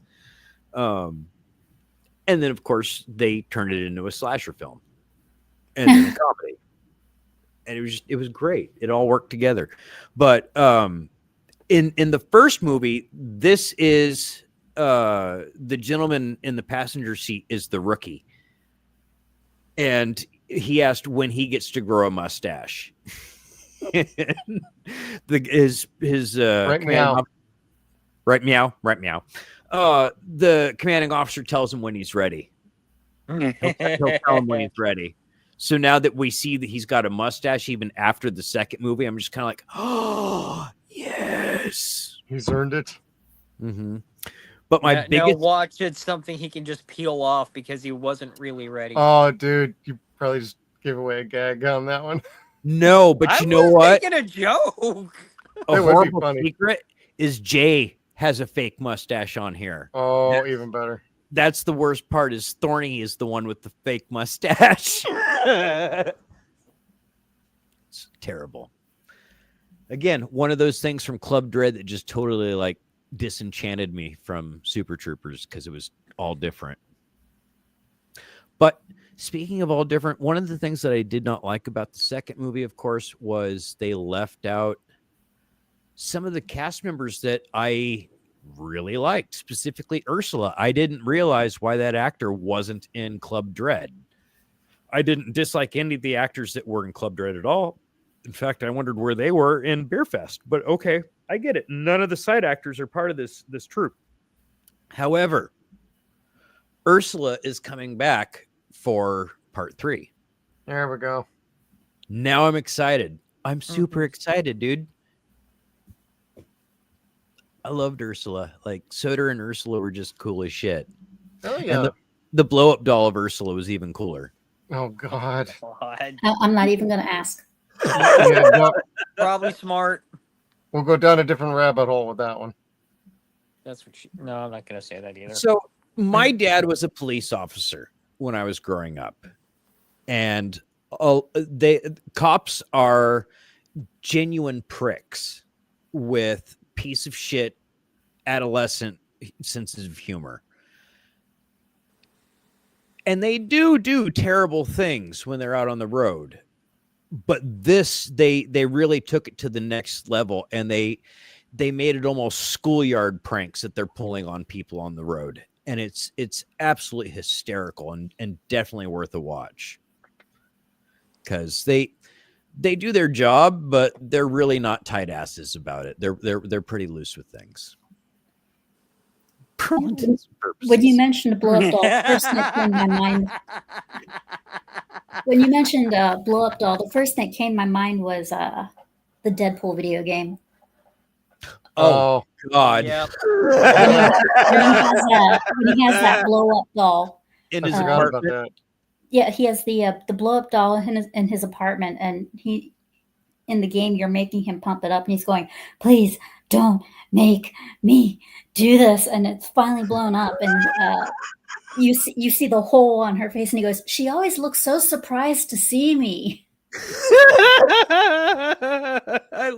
Nolan North was a gift in that fucking game.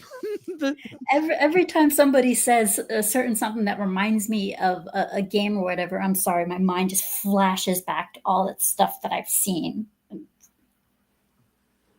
Yep. He was absolutely amazing in that. The high-pitched, excited voice was my favorite. It's a shame they took that game out of the market. Yeah, that and the Transformers games, like High Moon got cut at the knees. Yeah. Yeah, they removed it from the stores, the digital stores, the physical discs and stuff. And I was like, thank God I have a physical disc of it. Mm-hmm. Yeah. Yep. I don't know The- where my the Deadpool PS3 copy games. is, but I have my PS4. You know, the Deadpool game was fun. I really loved Fall of Cybertron. Yeah, those games hit hard. Well, the second one I think was my favorite, mainly because you got to pummel Megatron with Metroplex. Oh yeah. I have to say, one of the reasons I loved the Deadpool game so much is because it was so damn accurate to the comic. Yeah. It was like the very first Deadpool. It was the very first Deadpool experience that we got that was flat out hardcore. This is what Deadpool is like. Yeah. Well, Gail wrote it, didn't she? Did she? I don't know, but I'm glad that they brought over when they did Marvel versus Capcom. When they brought him into it, they kept Nolan North's voice, and they kept the same personality and everything, fourth wall breaking, all that stuff. And I was like, thank God. My favorite part in that game is where you get in the elevator and he starts singing fucking Patsy Cline. He's like an angel. Oh my God. I was losing my shit so hard I started having an asthma attack. There wasn't a dull moment in that game. Like when he's when he's doing that spin the wheel for the cow, and it lands on cow, and he's like, cow, what the fuck? And then there's a cow that flies by and goes, the fuck? Yep. And when you're allowed to be a DJ, yeah, against an enemy. Dang-a-tang is in my family's vocabulary now. Ooh, dang-a-tang. Like my ex-wife says it now. My brother says it all the time. My nieces say it. Like we all say it. I remember one of my other favorite parts that you can do is when you beat the shit out of Wolverine. Oh God. You know what I always wanted was an MP3 of who the fuck is that? He's a man at a time. The Cable song. I love the rap song at the end credits. Oh yes. I was like, hell yes, I love this. It was really, really well done. And I wish High Moon made great games like that still, or still got the great licensing, because those two franchises they did were just out of sight. Both of them were 5-star. Yeah. It's hard to come out with certain types of games. It really is. And it's hard to find a good studio to do it right. Yeah. They knew how to do it right, and well, shit. Not many games had that much replayability without being like hours and hours long. This was a shorter game, but you were like, I'm going to play this again and again and again and again and again. It was fun. Mm-hmm. And I love it when he's right in front of Cable, and Cable's going on and on and on, and Deadpool's just looking at you like, please end it, please, to the point where he just shoots himself. Make it stop. Oh, it was amazing. That was some great shit. Again, I can't not play that game once every 3 or 4 months or so. It's an addiction. I don't want to sidetrack you from your other topics. Yes, sorry. Well, the other topic's really not that great. So here's Jared Leto's ass and where you could stuff popcorn in it. And you know what? Is it real? Yeah, that is the popcorn bucket. Popcorn bucket. Yep. To Tron Legacy. Tron Ares. Tron Ares. Ares. Is that like the Pharisees? The Pharisees, Ares, fairy. Tron asses. Asses. So here's the thing. It smells like Teen Spirit because it smells like Jared Leto. He's the gross son bitch. I don't know. I'm curious. Like, is he supposed to be the bad guy? Is he the good guy? Was he the bad guy in the last movie? Was he in the last movie? I didn't see the last movie because it had nothing to do with the first movie. I'm just like, I don't care. I hate him. Jared Leto's going to be Jared Leto. There's only one thing I liked him in, and that was My So-Called Teenage Life. That was it. I don't think I saw that. If I never did. It was an MTV drama. It was a MTV drama series. Oh, yeah. Claire Danes. That's right. I remember that, but I did not ever really watch it. Like, maybe if it was on. Yeah, that's how it was with me. If it was on, I'd watch it. Yeah. So, but speaking of the movie theaters, for the last 4 weeks in the row, a horror film has been #1 in the box office. And for the last 4 weeks in a row, that movie has been Weapons. I have still got to go see this. Yeah. I have not heard good, despite it being like #1, I have not heard good things about it. Really? Yes. I've not heard anything about it. Yeah, but I've heard people going, wow, that was really good. And I hope that's true. I've heard mid to good things about it. Nothing outrageously bad. Just some people don't end up liking how it changes in the last act. Like Vex Electronica. She did not like it at all. Really? Yes. Oh. I watched her live stream in which she was going over and stuff, and she did not like it at all. Wow. Nadia found it kind of mid. Yeah, that's where I get the middling reviews from. Nadia is one of them. Fair enough. If Nads don't like it, it's fine. She didn't hate it. She just thought it was just kind of mid. It's fine. It's okay. Nothing really awesome, but got to make your own opinion. Watch it yourself. Yeah, like for me, she's a big fan of Terrifier. I had never seen any of the Terrifier movies. Then my producer, Stark of Iron, he shows them all to me. I'm like, okay, I like this. And supposedly there's another one coming out, but and at the end of the third one, I'm like, wait a minute, how in the hell, with everything that was done to him in the third one, how the hell can he survive for a fourth one? Magic. Yep.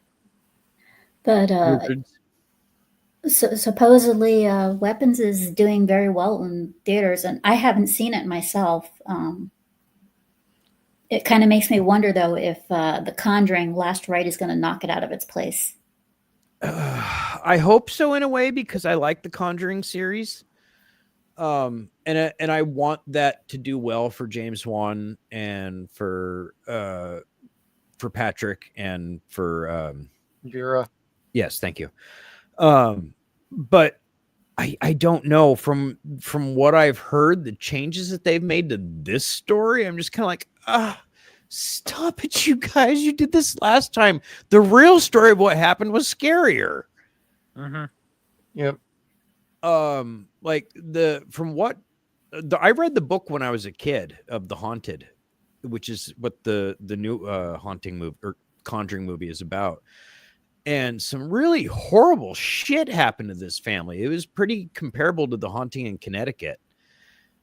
And like, it was just really, really terrifying to read at like 9 or 10 years old. So I was really hoping this was going to be comparable to that. When I heard that they were finally going to make it, this story was going to finally be their last movie. And I want it to be just a little bit, just a hair of as scary as that book was, but not if I've heard the rumors that are true about it. And I'm like, oh, lame. Well, you know what's funny is the first Conjuring movie. A lot of people think that what happened is exactly 100% how it went. The thing is about what happened in real life for that movie. Yeah, they were there and they helped out the first time around, but they had to repeatedly come back to that house because they kept on having problem after problem, to the point where where the husband kicked them out and said, "Don't come back." You worthless bastards. Exactly. He thought they were causing more problems than they were helping. Probably were. So he kicked them out, and not much longer it came too much family, and they had to up and go. Really? They Mhm. didn't get wow. I did not know that. And I know for the second movie, they left. Like they were only paid to be there for like a day or two, and then they left. That was it. I thought they And got then kicked out. With the Enfield poltergeist. yeah. Yeah, I thought they got kicked out because the other paranormal investigators did not want them there because they were more about, instead of helping the family, oh, we can make you so much money. Mhm. Because Oh, Ed and yeah. Lorraine were a couple of frauds. Yes, they were. And the people from the oh god, the parapsychological community or society there, they call it something different than we do here. But anyway, they were very akin and very attuned to wanting to help these people. And yes, Ed and Lorraine were like, hey, we'll get you some news crews, we'll get you on TV, we'll do this, this, and that.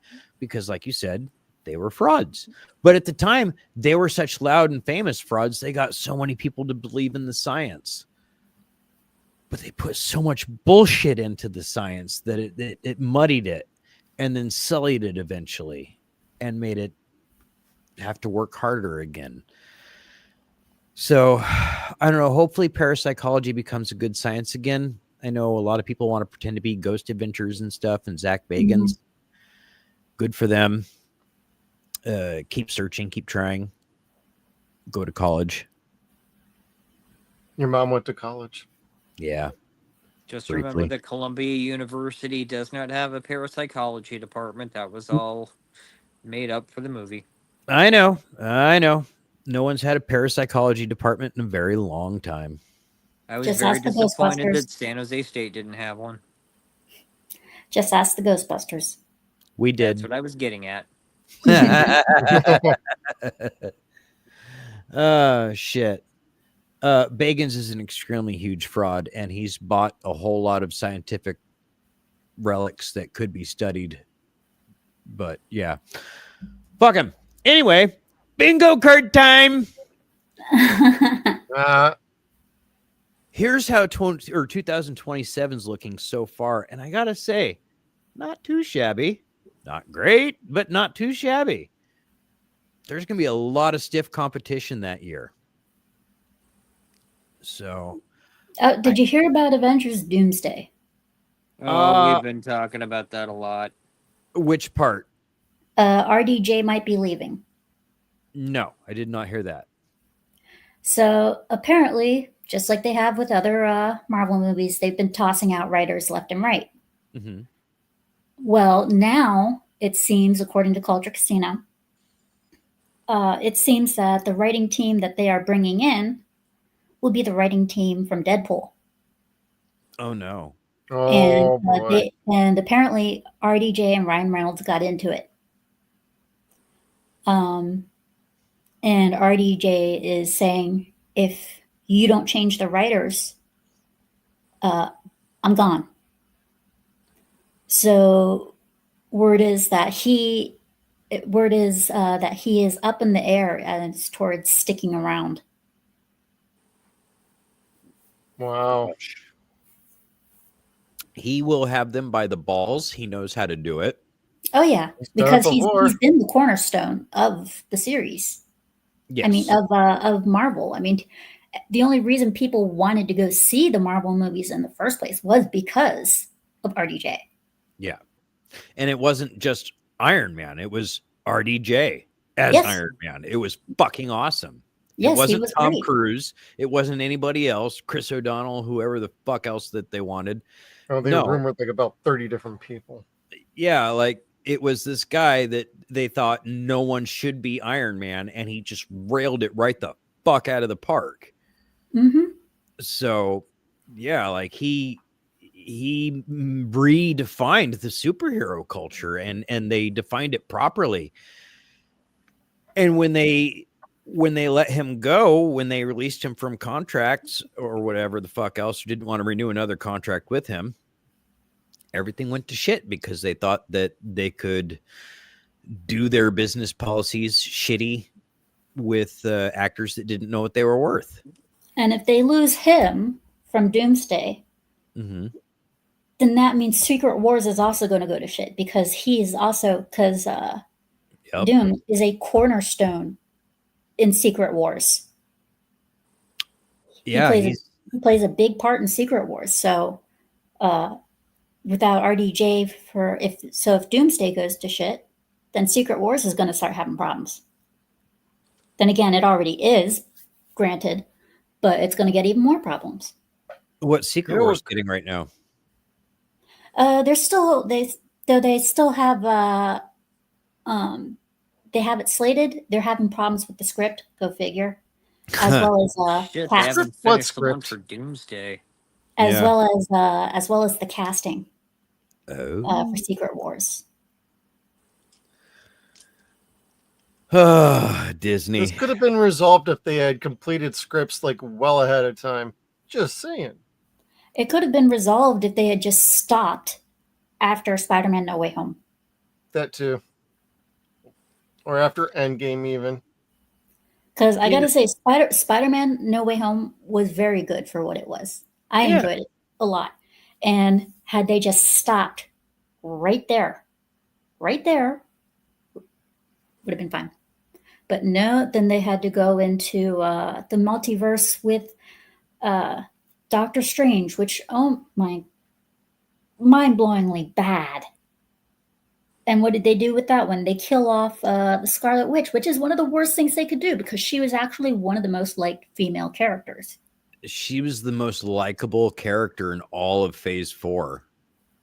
Like, you want to know what happens to Wanda.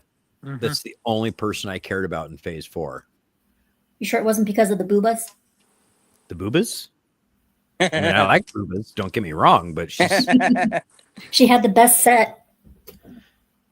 Yeah, especially in the one episode where she was wearing the old gypsy costume. The actual Scarlet Witch comic costume. I was kind of like, oh, I'm too old. I am 100% straight, but I'm also not above saying she's got the best set. from a woman's point of view, I will admit she had a damn good set. She really understood that she had a character that had a huge fan base, mm-hmm. and she owned that, and she respected it. Mm-hmm. She put up with Joss Whedon's bullshit. She stuck through it and got to the point where she could be the Scarlet Witch, not just Wanda Maximoff. And then they did her dirty, really mm-hmm. dirty. Oh yeah. And it's like, no, you motherfuckers, fix this shit. Like, okay, you did Agatha. You're doing Vision Quest, but I'm not hearing a single thing about Wanda getting the kids back or anything else. Like, you guys need to kind of figure that shit out because that's all I've heard with more of Elizabeth Olsen and Scarlet Witch is she's going to be voicing the character again in Marvel Zombies. Yes. Mm-hmm. Yeah. That's all I've heard. She will be back. I'm sure of it. But they don't know. And it's like, fuck, do it while she's still young. Do it while she still has interest. There's that too. Because you're not, I mean, shit. You get to a certain age and you're like, you know what? I don't really want to be up on those wires all day in the middle of a blue screen room or a green screen. Just sounds really unpainful to have that up my ass all day. Anyway. Also, with Secret Wars, I would not be surprised if Marvel Disney took that moment to start doing a whole bunch of race swapping and crap like that. Yes, this is going to be their Crisis on Infinite Earths. This is going to be their Secret Wars will be their make or break moment. As far as giant fights go, Doomsday and Secret Wars will be their make or break it. Yeah, If they make it with Doomsday, then they have a chance with Secret Wars to continue. If they fail with that one, they're done. I don't know with Doomsday. Like, he's such a vast character and there's so much story there, but then there's also like 50 other fucking characters in the movie. Well, So that's another thing, though. "Ugh." They're bringing back Pedro Pascal for the other movies. And it's like, come on, man.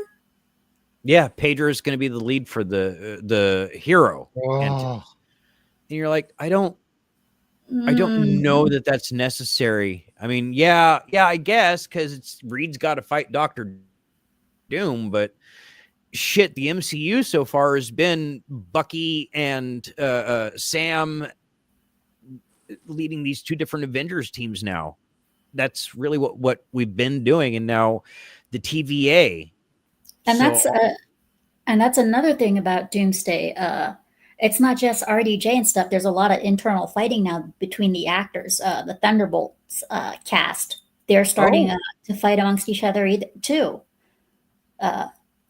So there's a lot of internal fighting between certain actors and actresses. So there's egos. It's not looking pretty on the set. That sucks. What's happening with the Thunderbolts? Culture Casino didn't really get into the Thunderbolts. He just said that there's a lot of diva fighting going on. He said that the primary fights were basically between RDJ and Ryan Reynolds. So, wow. And Variety's trying to simmer that, saying, well, no, Ryan Reynolds wasn't even on set. There's pictures of him on set now. Yeah. So, golly, that sucks, because you want it to be a good movie and you want two great actors to be professionals, but two big egos are going to clash, and especially when you got Pedro Pascal in there too. Yes, yeah, he's also got an ego. Just get him a glow stick; he'll be fine. Keep himself busy. But it does not surprise me that they put that they're bringing Deadpool into those movies, because in Deadpool and Wolverine, Deadpool was running around saying, I am Marvel Jesus. Yeah. They're going to have to make him a central point. Loki's going to tell him he's a comic book character or movie character, so he's going to go mad and break his mind, which would be actually fun. But I don't know. I want to have more faith than what I do in hearing everything for Doomsday and Secret Wars. It sounds good on paper. I haven't seen anything like really great come to fruition. Everyone's I don't even think it sounds good on paper. The whole thing just. I mean, they're even bringing in She-Hulk. It reeks of desperation. The whole thing reeks of desperation. She-Hulk was kind of awful. Yeah, they're bringing in She-Hulk. They're bringing back Ms. Marvel.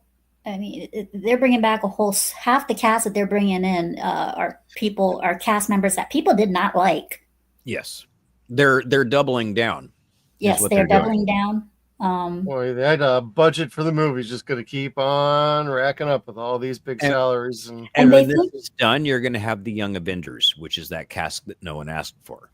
And they think that, and the thing is, though, is that when it started to go downhill, they brought in the Russo brothers.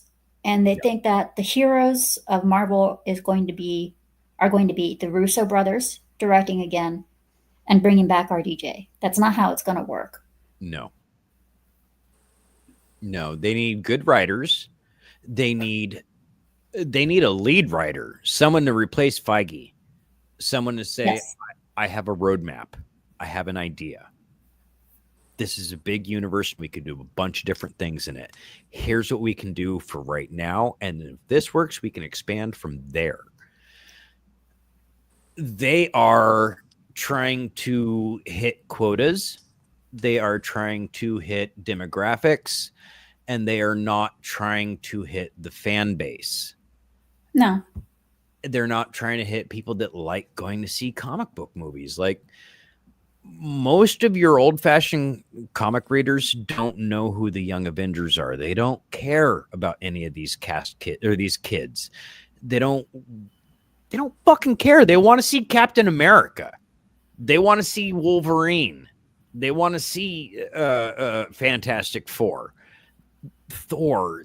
Whatever. They don't care about these newer characters that they've come up with in the last 15 to 20 years that are just kind of like forced replicas of pre-existing heroes. How many fucking Hulks are there now? Too many. How many Spider-Mans are there? Infinite? One. Like it's There's fucking only one annoying. Spider-Man, damn it. I don't know. I sound old. I'm an uncle or whatever the fuck, but I liked it better even in the 90s when I was like, God, these stories are starting to suck. Ben Reilly, this is ass.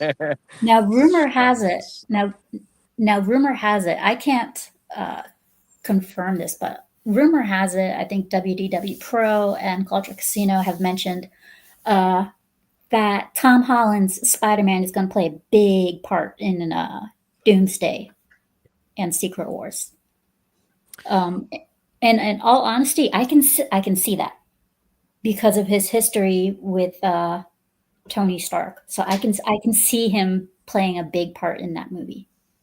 If that's It's supposed true. to be taking place at the same time, hypothetically, as the events of Doomsday. So it's supposed to lead over in that way too. Yeah, because they changed the timing of the movie, right? Like it was supposed to come out in between the two films, and now it's going to precede them. Well, they keep delaying everything, and Doomsday ain't coming out next year. Doomsday is coming out in 2027, and then Secret Wars is going to be 2028. So your schedule that you had up is already half shot anyway. And they're going to rewrite it at least like 3 to 4 times, or They have to write it first. Well, no, I mean, once they write it, they're going to rewrite it a good couple of times, and then they're going to do like 3 to 4 reshoots like they did with Captain America, and they're going to start removing characters and then adding characters, and it's like Get the focus groups in on it. This is just a clusterfuck. Not enough shirtless RDJ or Chris Evans. Oh my god. We don't need that no more. RDJ isn't even making the effort to work out for it. He's just wearing a muscle suit. Yeah, he's got shoulder pads and everything. I'm like, God bless him. Everything that Stallone hated. Hey, come on. He's getting up there. Let him. Oh, I'm not going to judge. Fucking Robert. I have nothing bad to say about Robert. I really like him. He's earned his spot. He can do whatever he needs to do. Absolutely. He is responsible for the best part of the MCU, and if this fails, it'll be because they crossed him. He has come a long way personally in his life and acting, and this is definitely something he deserves. But however, he did say to Disney after Endgame, he told Disney, I am done. There is nothing you can do to bring me back unless you have one hell of a script and the money is right. I am not coming back. So they at least had the blank check. Yeah, so they must have one hell of a script. Maybe the Russo brothers have roped them into something, saying, "Hey, we do have a script. This is what it is," and they really, in all honesty, don't even have a script. Well, it's not finished. We know that for a fact. They have a concept of a script. They have a concept, and the concept that they have actually does take place in the comics. That is for sure. Because, I mean, a lot of people are saying no. You're talking about with Doom taking on the Beyonder? No, when people are saying Tony Stark is not Doom, that is actually not true. There was an arc where Dr. Doom had the ability to take over the consciousness of other people. And Stark was one of those people he switched consciousness with. And he had done it with multiple people, unwillingly for them. So technically, if they go that route, technically it could be done, theoretically. I've also heard, and again, this is just speculation, that he's going back looking for Steve because Steve messing up the timeline or moving the stones messed up his family. Mm-hmm. I'm like, I've heard that as okay, well. that seems like it could be okay. But then it's like when X-Men came out and Bryan Singer messed everything that he could up, Marvel said, all right, make the comics just like that shitty movie. And they fucked up the greatest comic series that they'd had for ages. Yes. And like the Grant Morrison X-Men and the Brand New Day Spider-Man was so awful that I stopped reading comic books forever. Like I was done. And like they ruined everything that I grew up to love. Yeah, I honestly, I have no faith in Spider-Man Brand New Day, the movie. I have no intention of actually seeing it.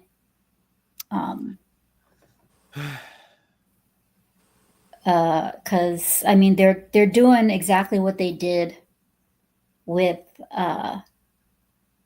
They're pulling the exact same mistake that they did with Tobey Maguire's Spider-Man 3 and Andrew Garfield's Amazing Spider-Man, the second movie. And that is they are doubling down on the enemies and other unneeded characters, which is going to screw up the script and the movie.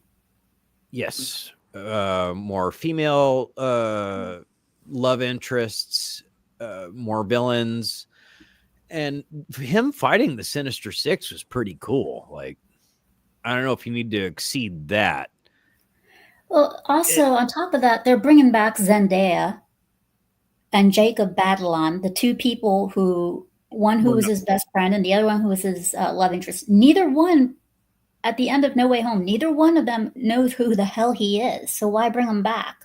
Yeah. Yeah. If It's not, like, move on. make Ned fucking Hobgoblin at this point. That's what needs to happen. Dude's trim as fuck. Hobgoblin. They don't have the guts for that. Ned would be a very overweight Hobgoblin. Not no more. He's fucking cut like a brick shithouse. Oh, really? Yeah. I haven't seen any recent pictures of him. Yeah, he really is Marvel's CEO of SEX. He is trim. Oh, right. Like I said, they don't have the guts to put him in the Hobgoblin suit.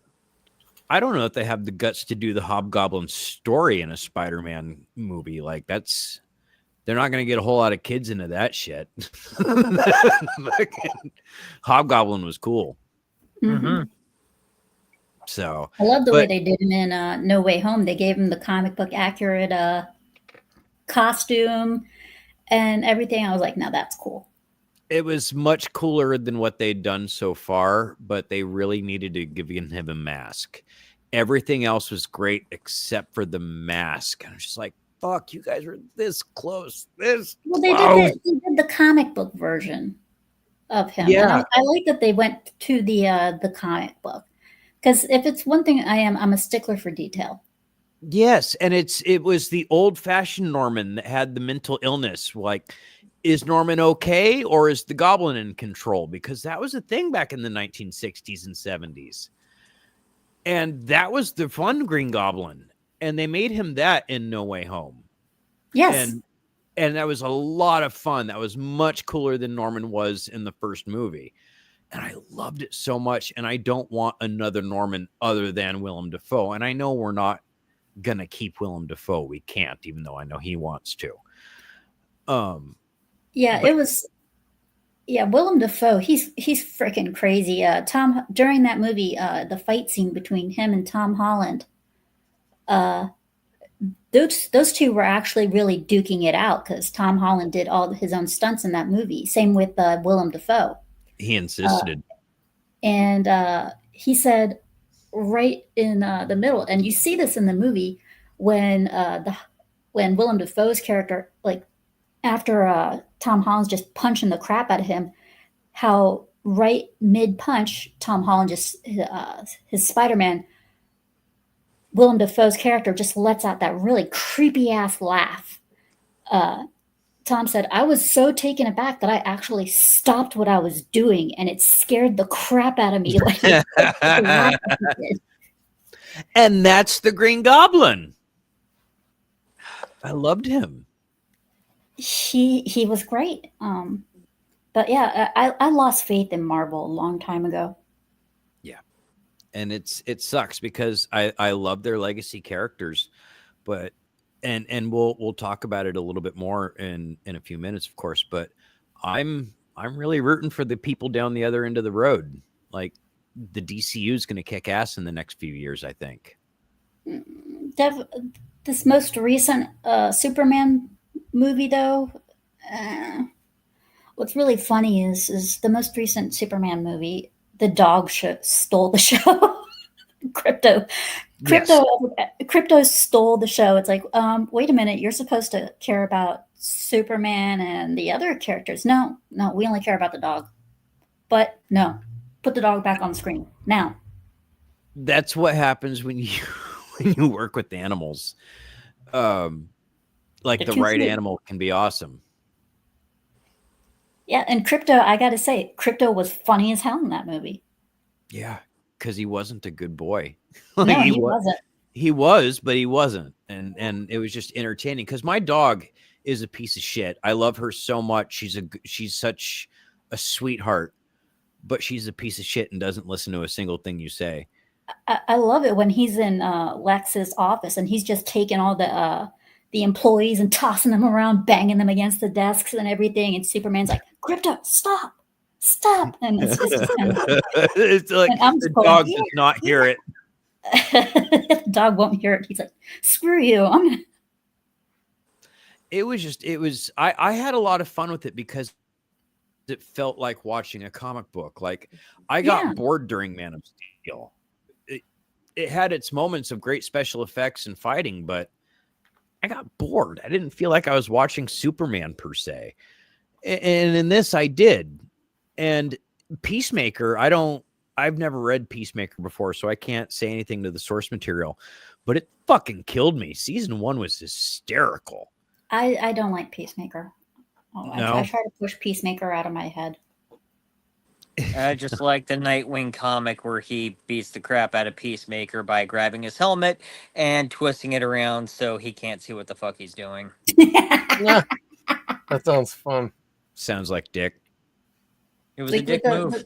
Like with the Superman movie, I love how Crypto gets a hold of Supergirl and just starts bashing her head against concrete. She's laughing about it. Hi, puppies. Yeah, it's like that was an entertaining moment. If it's one thing that I do like about James Gunn is he can handle animals. He can make animals funny. The thing is, though, is that sometimes in his movies, when that have animals in them, he has the tendency to make them so good that people focus more on the animal than they do on any of the other characters. Like with Guardians of the Galaxy, people focused and liked Rocket more than Rocket and Groot than they did more than any of the other characters. All he had to do was make Groot say, I am Groot. People loved it. And then you had Rocket, which people loved because of his attitude and his comedy. But it worked. Yeah, it worked, especially in Guardians of the Galaxy 3. I cried. I haven't watched that yet. I don't. It'll make you cry. I'm sure. It'll get you in the feels. It really will, because it's kind of like it's Rocket's story. Yeah. It's his story.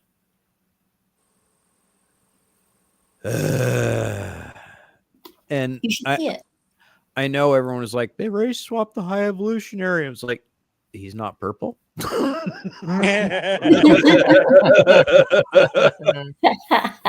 What were you guys expecting? I'm sorry.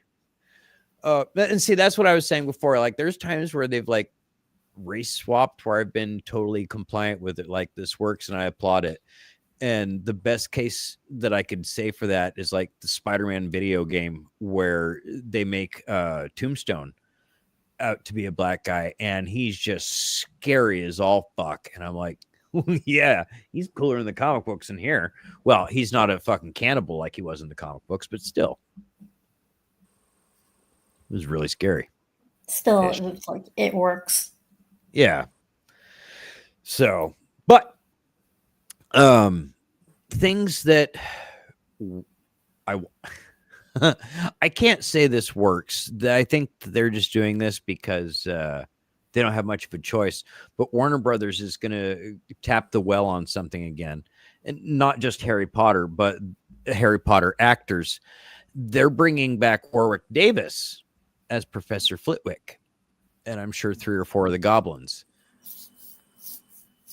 And I just can't help but to think, where's Peter Dinklage complaining that Warwick Davis is getting all the work? Maybe they gave Peter Dinklage the role of all the goblins. I don't know. But Chris Columbus was already commenting on the wardrobe and the sets. It's like, this all looks the very same as the first incarnations. Like, I thought the whole point of this was to make it different. And in that regard, you're like, all right, well, you're bringing back some of the same actors then. Now you're really going to confuse people. Mm-hmm. This is where I don't agree with reboots. I don't. This is going to be a cash cow that doesn't need to be. This is where I usually say, if it's not broke, don't fix it. Yep. Yeah, like old Yeah, movies yeah. are classics and are called classics and remain classics because they were good once upon a time. Like Snow White. We all know that disaster. With the 7 nightmare-fueled dwarves. My mom was like, why didn't they get real dwarves? And I said, because Peter Dinklage wanted to play every single dwarf and they wouldn't let it, so they made computer animations. Yep, he threw a fit. Although I do want to talk to him. So what do you expect? He's very angry. He's an angry little man. All little people are. Trust me, I know. He came up short on that one. No, I wouldn't say Warwick Davis is, because he was wicked. He told off Peter Dinklage. He told him off, and I was like, yes, thank you. He did. Because Dinklage cost people work. Yep. Like he cost actors roles that could have made them tons of money. That could have cost a new actor. It could have put their foot in the door for other pictures in the future. So no, Dinklage didn't get to do what he wanted to do. He threw a big old stink about it. So like, oh, okay, we know how to fix this. CGI. And it was nightmare fuel. Peter Dinklage got pissed off over the video game Destiny. Did he? Yes, he was a character in there. He was called he was a ghost. Which is basically this little thing that follows you around all over the place and is really annoying. It talks to you and whatnot. And he was the voice for that. And did they call although him at times it worked, there were times where it didn't, and people called him the Dinklebot because he was playing a robot. Yep. And he hated the nickname. And he wasn't exactly the world's nicest to the fans during the comments and stuff. Even though some of the comments were flattering, he wasn't nice to people about it. Wow. So what did Bungie do? They redid all the voice work and replaced it with Nolan North. Nice. Even in Destiny 1, they went back to Destiny 1 and replaced all of his lines. They redid the voice work in that one and put Nolan North in Destiny 1 too. I can't hear his name without wanting a chef kiss. Like, perfect. He's done a lot of good stuff. Yes, he has. He is just one of my all-time favorite voice actors. Maybe my favorite. Just he's like played some of the funniest parts between Deadpool, Superman. The new Indiana Jones is fucking phenomenally good as far as his voice quality goes. Like, wow. Nolan just does a whole bunch of really good shit. trying to Yes, think he of how many does. voices he did in Young Justice. He was at least, I want to say, 4 characters. And he was great as Nathan Drake in Uncharted. Oh, yeah. Yes. And I love how in the Uncharted movie he even makes an appearance. Does he really? Yes. Nice. Have you played the third one? No, I haven't played I any have. of them. I played Okay, all so of them. you remember that one where he's getting knocked out of the airplane with the car? Yep. Okay, so the Uncharted movie opens up with that scene. Yeah. And when Tom Holland comes out of the water and he's walking up onto the beach, you see this guy laying in his beach chair, and he looks over. He sees Tom Holland walking around all soaked, coming out of the ocean. He goes, "What happened to you?" And he said, "Oh, I got knocked out of a plane, fell by a giant car, and fell into the ocean." He looks at him for a while, and then he goes, "Huh, that happened to me once too." Nice little inside joke. I love him. He's a gift. Anyway, so again, I'm going to reiterate. If you guys haven't seen the Lego DC superhero movies, go see them because his Superman is phenomenal. I think out of the Lego DC movies that I've seen, I think the only one is Batman. You mean the Lego Batman movie? That is Monster awful. Thermidor, Kevin. It's the Lego Batman movie is trite. It's absolute trite. I hate it. I can't say a good thing about it. I saw it because my nieces wanted to see it, so I took them to see it. I won't let my kids watch it. I threw it away. It was terrible. The only other movie I've done that with was The Ninth Gate, and that's because it was a Roman Polanski movie. Yeah, I spent money to see that, and I wish I hadn't. And I was no shit, huh? My brother was paying. It was in the theaters. I'm not going to complain as long as I wasn't the one paying. If it's 3D, there's no complaint there. Like you're getting to see something amazing, but it just wasn't a good Batman movie to me. But if you have the extra $20, go to Walmart. They have box sets. It's an 11 movie set of Lego DC superhero movies, and the majority of them that are in it, there you'll know which ones are part of a series. They are phenomenally good. The Justice League is done by Troy Baker, Nolan North. My God, the rest of it's coming up as a blank. But the first person they fight is Batmite, and it's voiced by Paul Rubens, and it's amazing. Oh, God. So amazing. That like it's right in between what you'd really want to see in a movie. It's part 66 and it's part like current comics. So it was really, really fun. But Nolan North plays kind of like a not a hillbilly Superman, but a very hayseed Superman. Like, and it's really funny. He's very innocent. So he's both Superman and Superboy in Young Justice, which makes sense since one is a clone of the other. That's kind of fucking cool. I did not know that. And the characterization on Superboy is a lot different because he, especially in that first season, is pissed off at the world. Connor, yes. Yo. He was just not. I mean, because Superman didn't want anything to do with him. He finds out half of his genetic code came from Lex Luthor, and that fucks him up. Yeah. Oh man, that would fuck me up too. I didn't have a mom. Aren't I mother enough for you?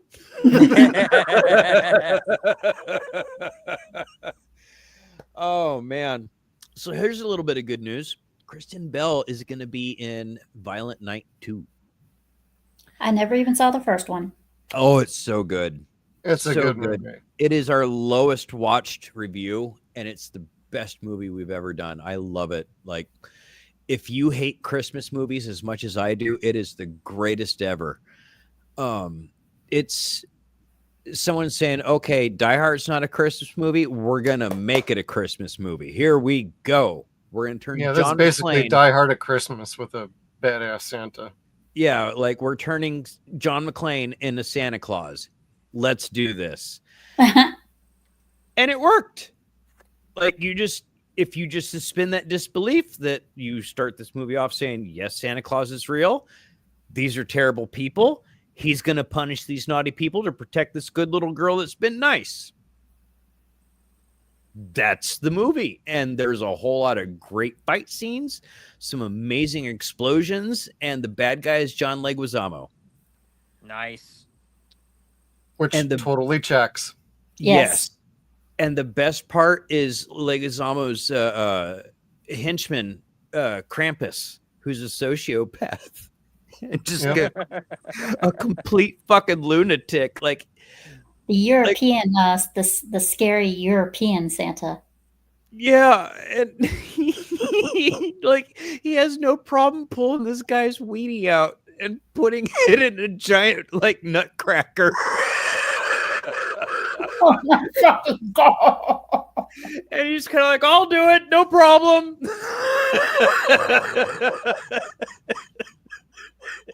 And you're just sitting there watching it like, why is he so enthusiastic? He was so eager to do it too. God, that's insane. Yeah, and it's not a dirty movie in any way per se. It's just it's really violent. It's just violent, and it's really really funny. And David Harbour sells it. He and the little girl are just really funny. Yeah. Usually I don't like kids in movies, but this little girl was pretty good. She wasn't too annoying. I'm looking forward to the next one. Movies that are pretty decent. Yeah. So, but now the next movie is not a movie coming out soon. It's a Netflix series coming out soon, but it looks so goddamn good. We talked a bit about it last week. They showed us the posters, but here are a couple images from Monster, the Ed Gein story coming to Netflix soon, including a picture of him wearing a human face. Yeah. Cool. Who is he? Jeepers Creepers? Yes, partially. That's partially where Jeepers Creepers came from. Ed Gein was a serial killer. They called him a serial killer. He was only convicted of killing one person. In Wisconsin back in the 60s, Jeff? 70s? So. Anyway, he was the person who was the inspiration for Hannibal Lecter, Norman Bates, Buffalo Bill, the Hewitt family from the Texas Chainsaw Massacre. He was basically a special needs person, or just a person that grew up without education, homegrown, who was very much a mama's boy, and his mom was mentally abusive to him. And why is it always the mothers? Mom was a religious zealot and drove out dad or killed dad. I don't remember. Yeah, Kevin. Oh, I'm just saying. Take a look at the movie Psycho. What was the problem? The mother. Well, that's where this came from. Only the mother in Psycho is Norma was cool. She was something different.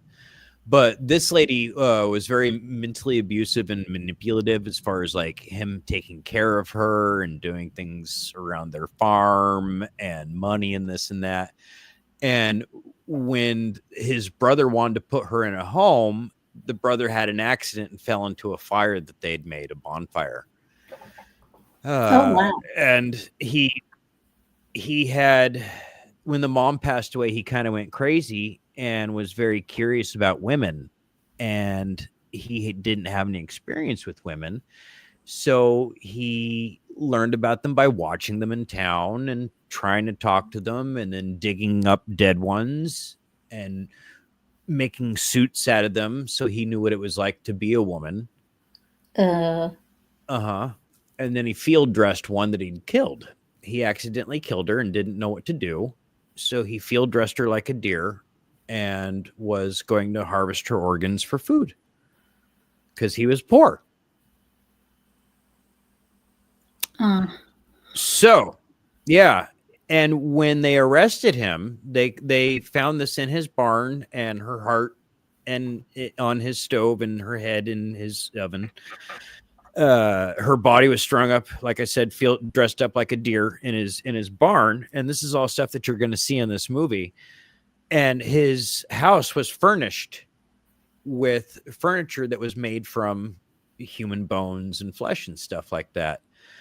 And that's where you get Texas Chainsaw Massacre. And so this movie is so sounding like this. It has potential to be great because it's so long and not just 90 minutes. They could do a real good story of it. And not just what happened when they arrested him, what happened after that. He was a model patient.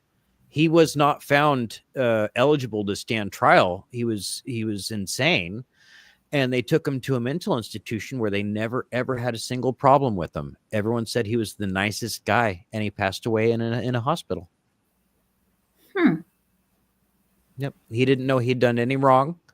He only said he'd killed that one woman, even though they all said he was responsible for a bunch of other deaths and disappearances. They made him a freak because he dug up bodies, and he was mentally ill.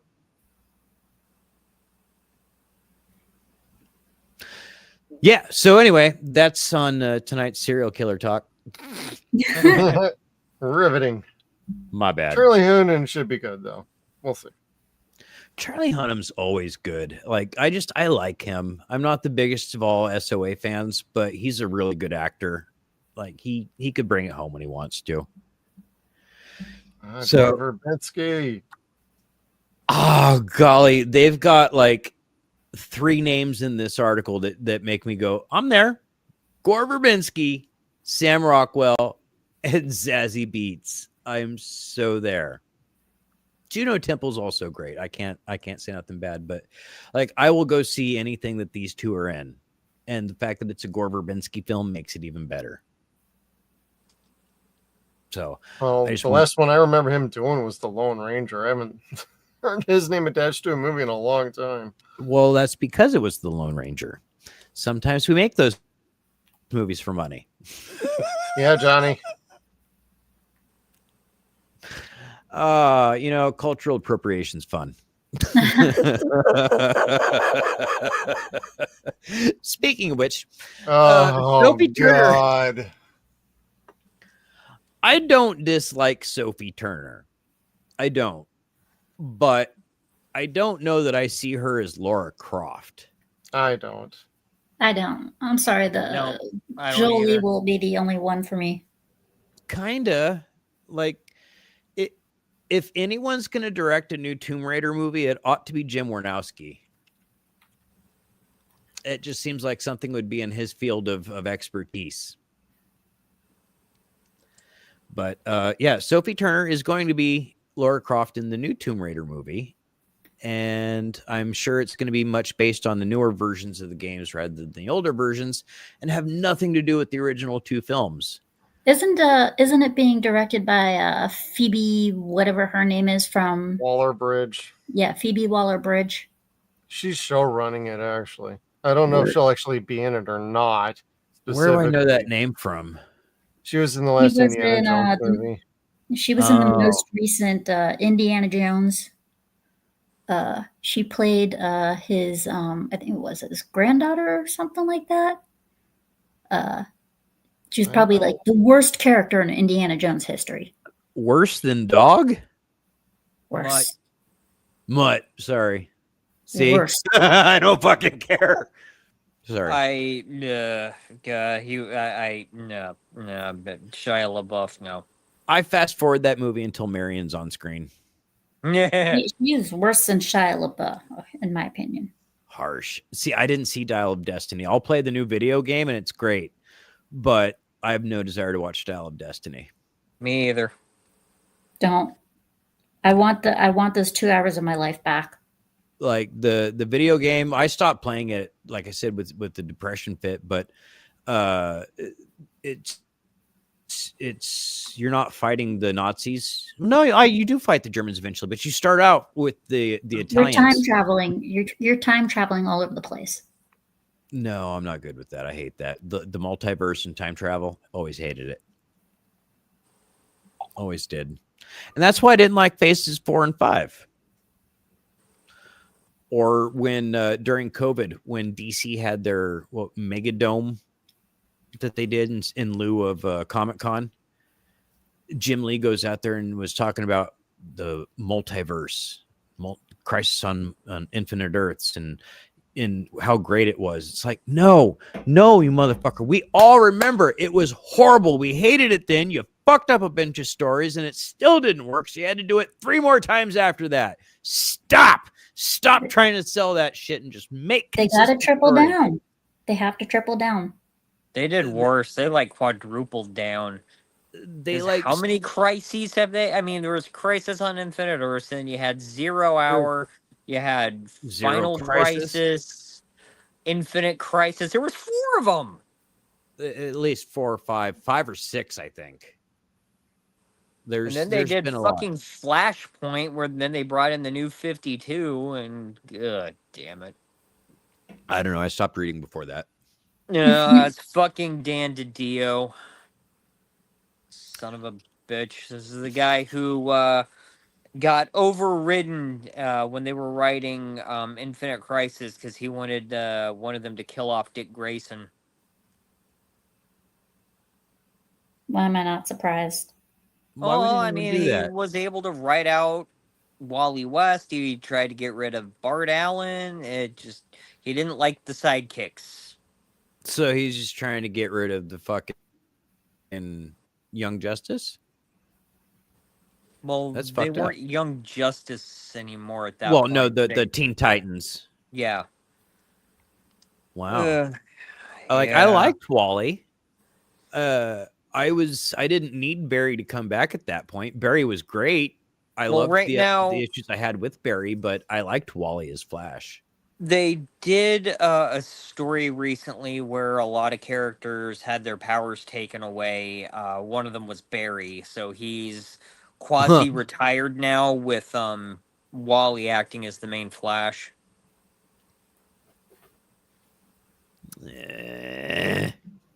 I wish they would just end it with the Flash. I'm sorry. Again, when you get too many different versions of the same character, you dilute it. Mm-hmm. And when they did Wally, they made a different type of Flash, and he was a lot of fun. Barry's also great. Always was, always will be. But Wally was a lot more fun, just like Nightwing. Nightwing's a lot more fun than Batman, but, whatever. And I mean that in a personal, personality sense, not more fun. Like Batman's a lot more fun to read.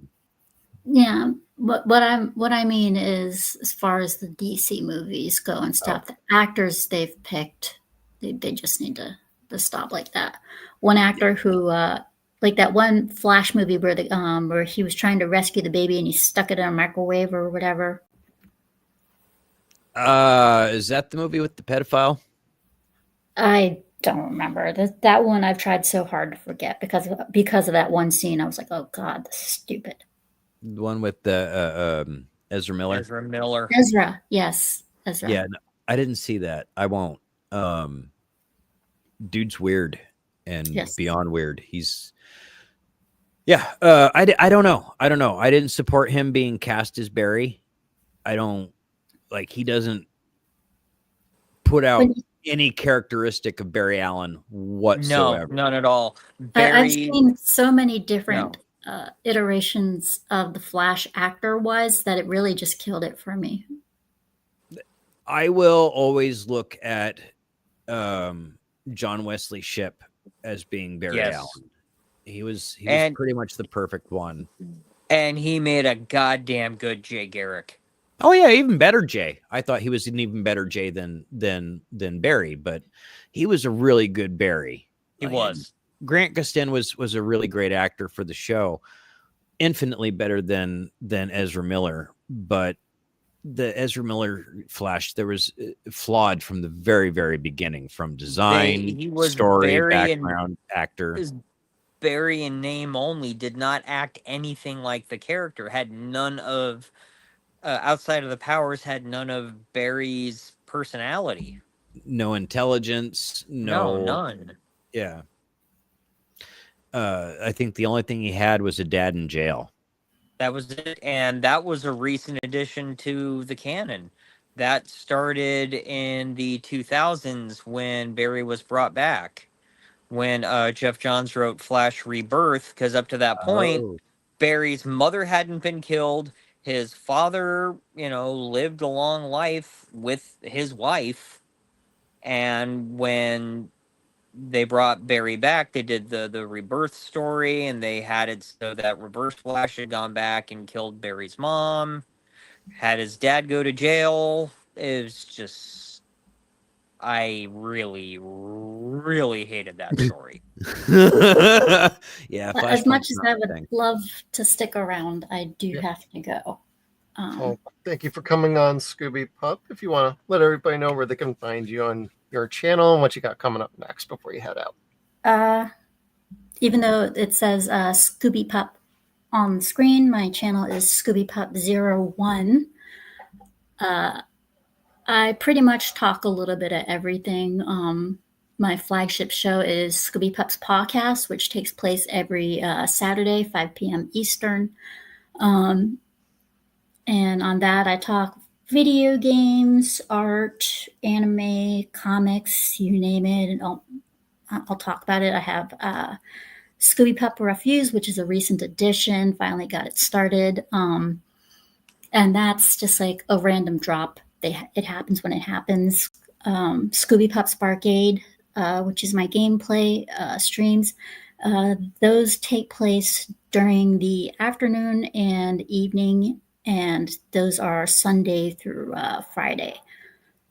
Currently, I'm trying to push my watch hours up for monetization, so I've been streaming twice as long for my game streams, doing 2 games at once. One's Wu Chang, one is Lost Soul Aside. Dang.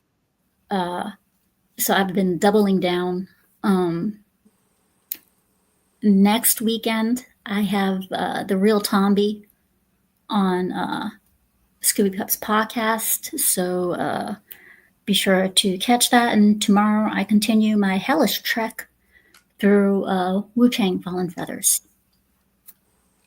Right on.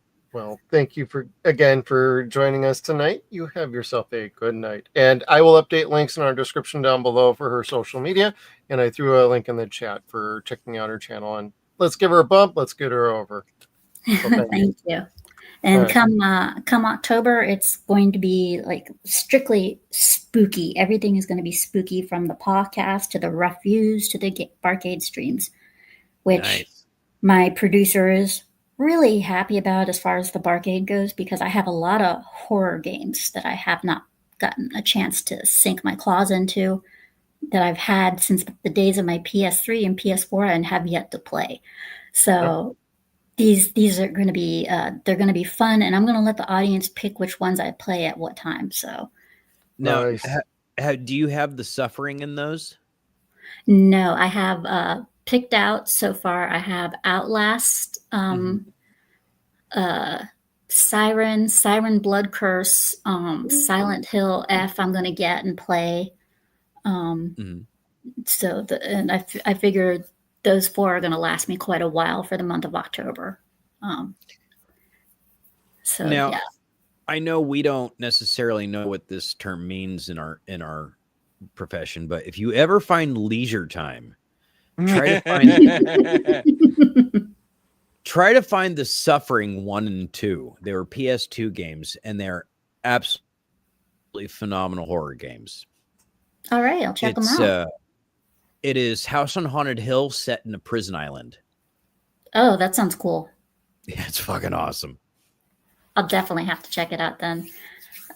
I've only played like the first 5. When it came to Siren, I was introduced to Siren via PlayStation Home on the PS4, and they had that one area that you could go to. Out of all the little hubs that you could go to, they had a hub for Siren. And it was always packed. You could get in line to play a game demo for it. But it was limited. And what I mean by limited, I mean you had to wait in line to get into there. And it was always like hours upon hours of waiting because the line was always huge. Oh, criminy. And I figured, okay, well, I love horror games, and the siren for the line in this hub to always be so long and stuff, I'll check it out. And one time I got lucky, and there was only like about a few people in line. I got in there. I finally got a chance to check out what the game was like, and I gotta say, I found myself coming back over and over, but I'd never come across a game that had kept me on my toes so much. Wow. So yeah, it's one of those ones where you really have to be careful with what you do, because if they so much as hear you moving, good luck. You're automatically dead. Bummer. All right, thanks for letting me come on. I shall hopefully catch you guys again. Yep, absolutely. You have a good night. You too. Bye. But all right. Well, this is, I know I said I wasn't going to throw on anything that wasn't pop culture, but you never really see this, and I never really get to say this, but Al Roker was in the news this week. Oh, God.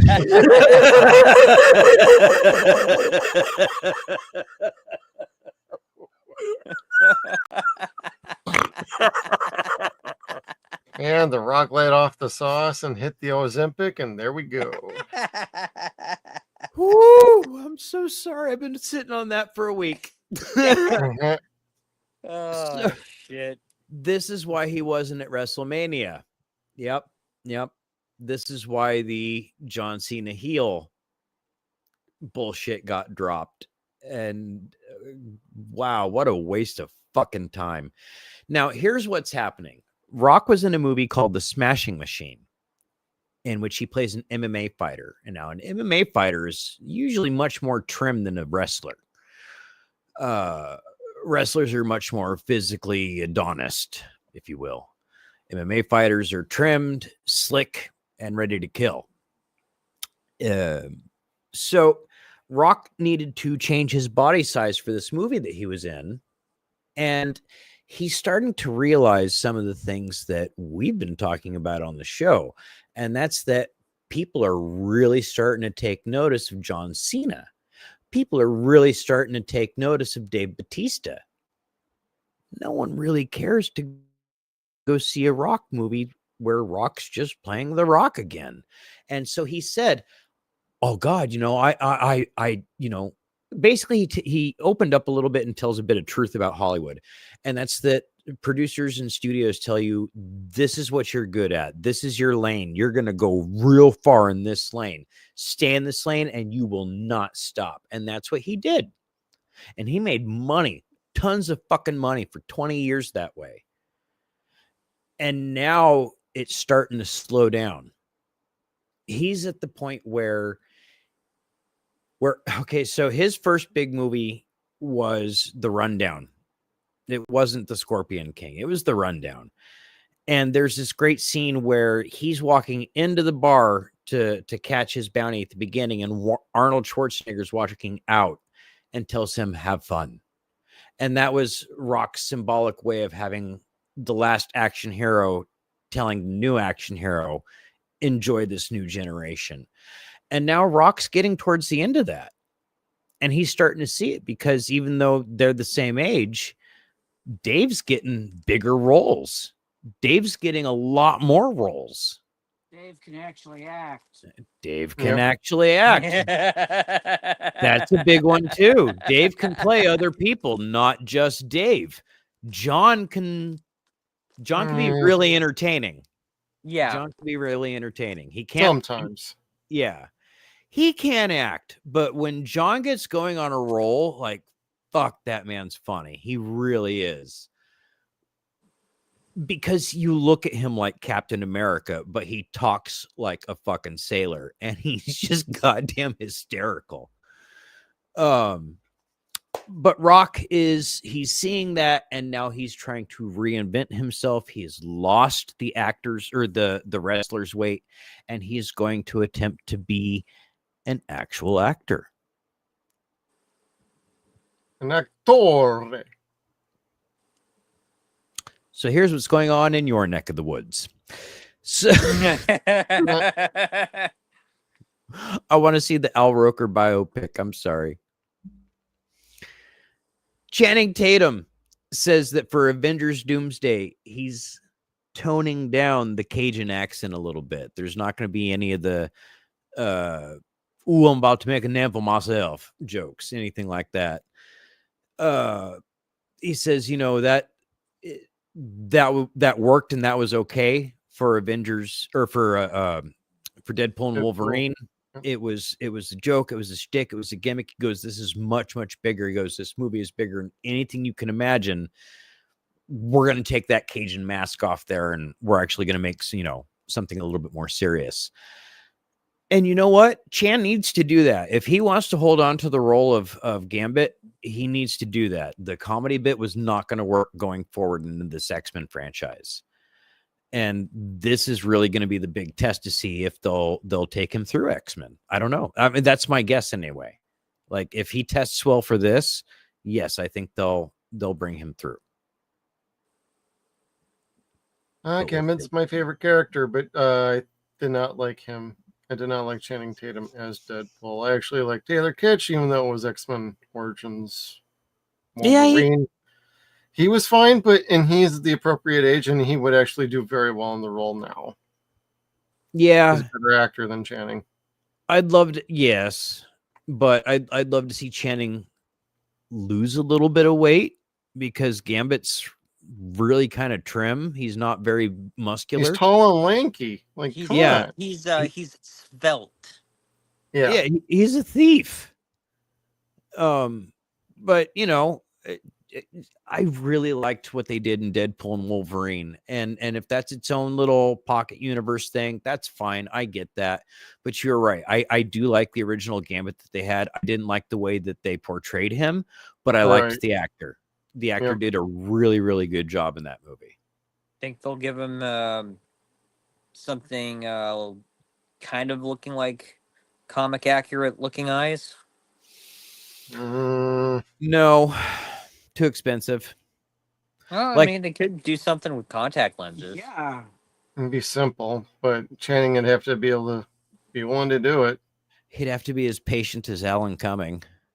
Oh, yeah. Because I know they make those contacts because, well, Chrissy's got them. Yeah, we know people who have Gambit eyes. Yeah, that actually do that. Well, if they use the black lenses that they used on Ash versus Evil Dead, like you can't see through those at all, can you? Yes, you can. Yeah. Oh. Mm-hmm. I thought Dana said like the poor woman like just could not see. Like she had other shit in her eye. Oh, okay. Never mind. Yep. My bad. But yeah, I think that would be cool as hell, honestly. Like, because Gambit's eyes, the red and black, are just so cool looking. Well, it was also with the character's backstory. He was born with those eyes. Even before you knew what his mutant power was going to be, he had those eyes. That's why he got abandoned by his biological parents. That's how he got found by the Thieves Guild. Okay, but his biological parents was Kosar and well, he was the Summers. No, he isn't. I thought he was. I thought he was supposed to be the third Summers brother. He was supposed to be, but it was another guy called Vulcan. Oh, thank God. He is not a Summers. Okay, cool. Thank you. There doesn't need to be a third Summers. There just doesn't. Two's enough. Well, there's 3, but there'd be a 4th. Really? I'm just glad. Well, I mean, like I said, another character named Vulcan. Oh, okay. It is Scott and Alex's younger brother. Interesting. It sounds really familiar, and I probably knew that once upon a time. God, I'm getting fucking old. Getting? Shut up. Oh, fuck off, dude. I'm older than you. So am I. I know. Well, speaking of old, the Rogers family is expected to have kids in Avengers Doomsday. That could be good or horrible. The more I hear about this movie, the less I want to see it. Sounds like a complete train wreck, honestly. No, it's a shit show. A train wreck could at least possibly be salvaged. This is a shit show. Kind of. Like it's got every... No, it doesn't have everybody I love. Like there's really not a whole lot of people I really like in this movie. Like everybody that I like is going to end up getting killed. Everybody, yeah. They're going to kill the X-Men. Like, come on. Except now. for Wolverine. Hugh Jackman. Yeah. Oh. Now, speaking of Spider-Man, Tom Holland says that he has scoured the internet, Including the hub. researching what fans want in a Spider-Man movie. So again, Sydney Sweeney as Black Cat, yeah. we've also heard that. That was also another thing. Golly. So you're already making this movie. The script should have been done. It's a little Marvel, late to be so doing that's that. what You know what? I honestly think it's miss. I don't think they finished it at all. I think they're making it up as they go along. They have a concept and they're going with it. Now, are we sure they actually have a concept? Yes, because that's what made It's him not and a Zendaya notion. sign on. It's an actual full concept. It's not a notion. I think. You got more faith than I do, buddy. I like the Spider-Man series, and I like Tom. I don't think he's a shill. All I can say for certain is I like what they've done with the costume. Yes, and there's going to be multiple costumes. So what we've seen so far is just a smidgen. They're teasing us, and that's not it at all. I think this is just going to be an interim. As long as they stick with the street level stuff, they don't make him go back towards like all the Stark tech. Because I really thought that took away from the character. A little bit. The Iron Spider part, yeah, that they jumped right into that really fast. Like Spider-Man had been around for almost 40 years before they did the Iron Spider. Yeah. No, he had been around for 40 years before they did the Iron Spider. And that wasn't the first set of armor he'd ever made. He had crafted his own armored suit. Which I think was made out of what? Solidified web fluid that eventually just dissolved on him? No, it was a metal suit that he had made. It was in one of the foil episodes that they did in the 90s where they're like, that's exactly what I'm talking about. It's going to be for $3.50, but it's totally worth it. It's got a foil cover and he's going to have an iron suit and he only wears it once ever, but you're going to get to wear it in a video game one day, 30 years from now. And it's going to be really cool.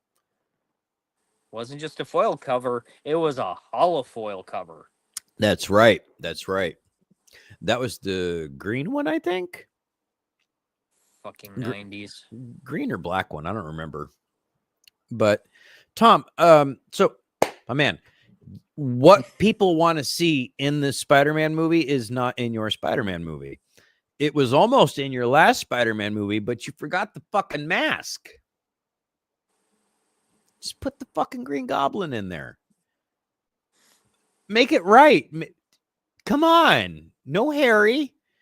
Just Norman kicking ass. Orchestrating everything to kick ass. But apparently what we're going to have is a follow-up with Scorpion, and we're going to have Sydney Sweeney as Black Cat. We're going to have the Punisher in there being brainwashed along with Hulk being brainwashed. Rageful Hulk. So they're going to have to all team up to stop all this shit in 3 hours, 2.5 hours. Yeah, that does not sound promising. Yeah. And that's just what we've heard so far. And they made me like, oh, well, shit, throw in that Tombstone guy, too. He's pretty popular. How about the Rhino also? We like Rhino. Oh, God. Don't forget to get Venom set up in there at the Easter egg. Tch. Venom, Carnage, and other symbiotes. Well, the thing is Null was supposed to be the bad guy for this movie. Like at the end of Venom, Null goes off to kick ass, and that's supposed to, bring a symbiote to Peter. That's not going to be a thing. Like Null's not going to come back, and I'm not upset about that. Don't get me wrong. Like I didn't like the character. He was long past the point of me reading comics. I know where the Venom symbiote suit came from. It was in Secret Wars. That's all I care about. I don't need any other made up mythos. Oh, we're just adding to it. No, you're changing it. Fuck off. Oh, come on. It's just a little retcon. Retcon. And he looks stupid. And he's like, oh, I've got a similar... Anyway. Fuck Marvel. Anyway, Insomniac is finally releasing footage on their own accord of the Wolverine game coming out on the next State of Play at the end of September. God damn, how long have we been waiting for this game? What, 5 years? 6 years? Seems 6 like years. 6 years. Jesus Christ. And I'm going to bet you guys $6. $6 right now that we're going to get GTA 6 along with this game before we get the Epstein list. Oh, no bet. I am in full agreement. I'm like, really? We're going to get the fucking Wolverine game this month, but not that shit? Motherfucker. I'm like, that is some bullshit. I'm like, that's cool, but that's some bullshit. Anyway, closing out the Disney portion. Oh, the mouse is in trouble. Y'all, they were collecting data on kids in the kids videos, which is something that you're not supposed to do when you click, is this video meant for kids? And you say yes, that means none of that could be data mined. And Disney's been doing that with their videos. I was surprised by this, though. Not remotely. But at the same time, they're just checking to see what your kids are looking at. So when you start saying like, all these Disney cartoons are so fucking stupid, they're looking at what your kids are looking at and reflecting that. So your kids are fucking stupid. Trust me, I know. I have 3.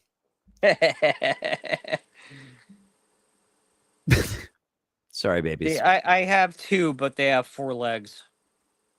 And they don't talk back nearly as much.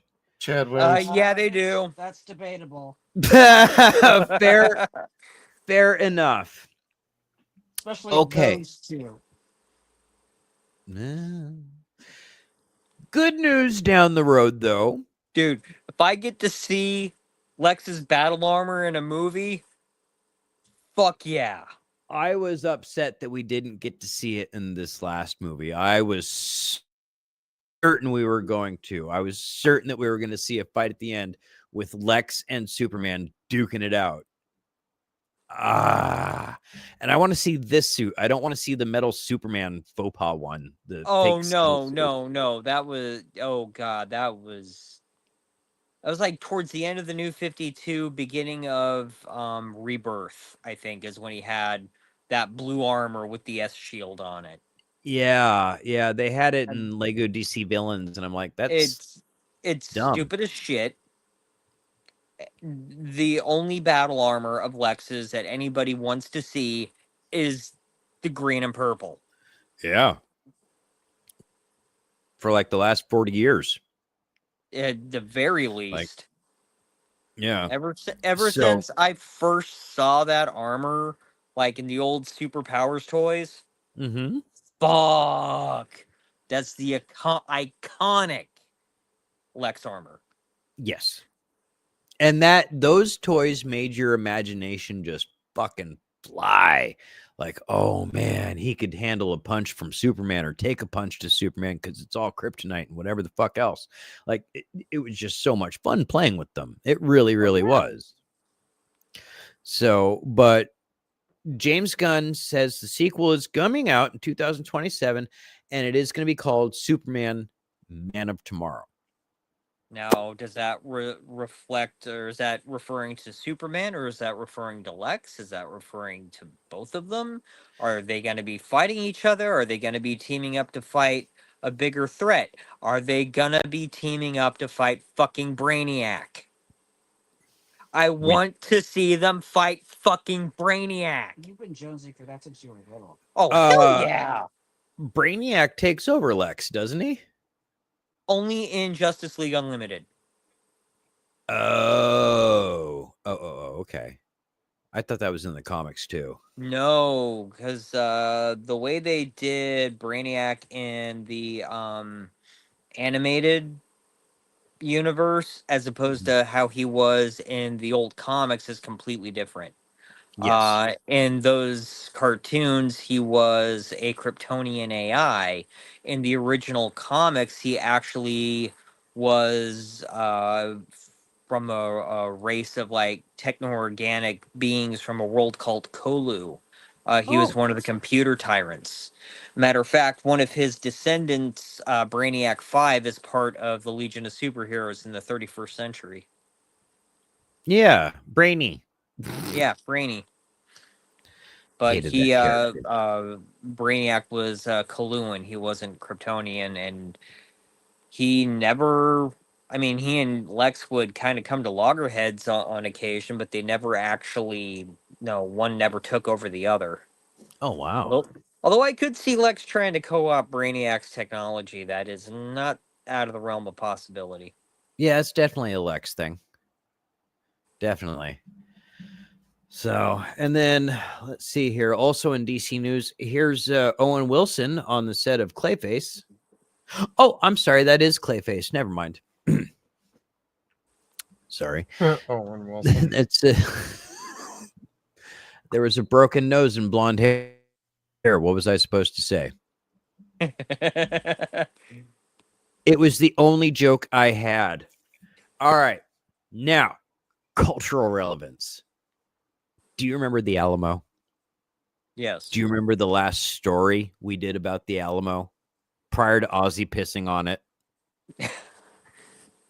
I don't know if I remember or not.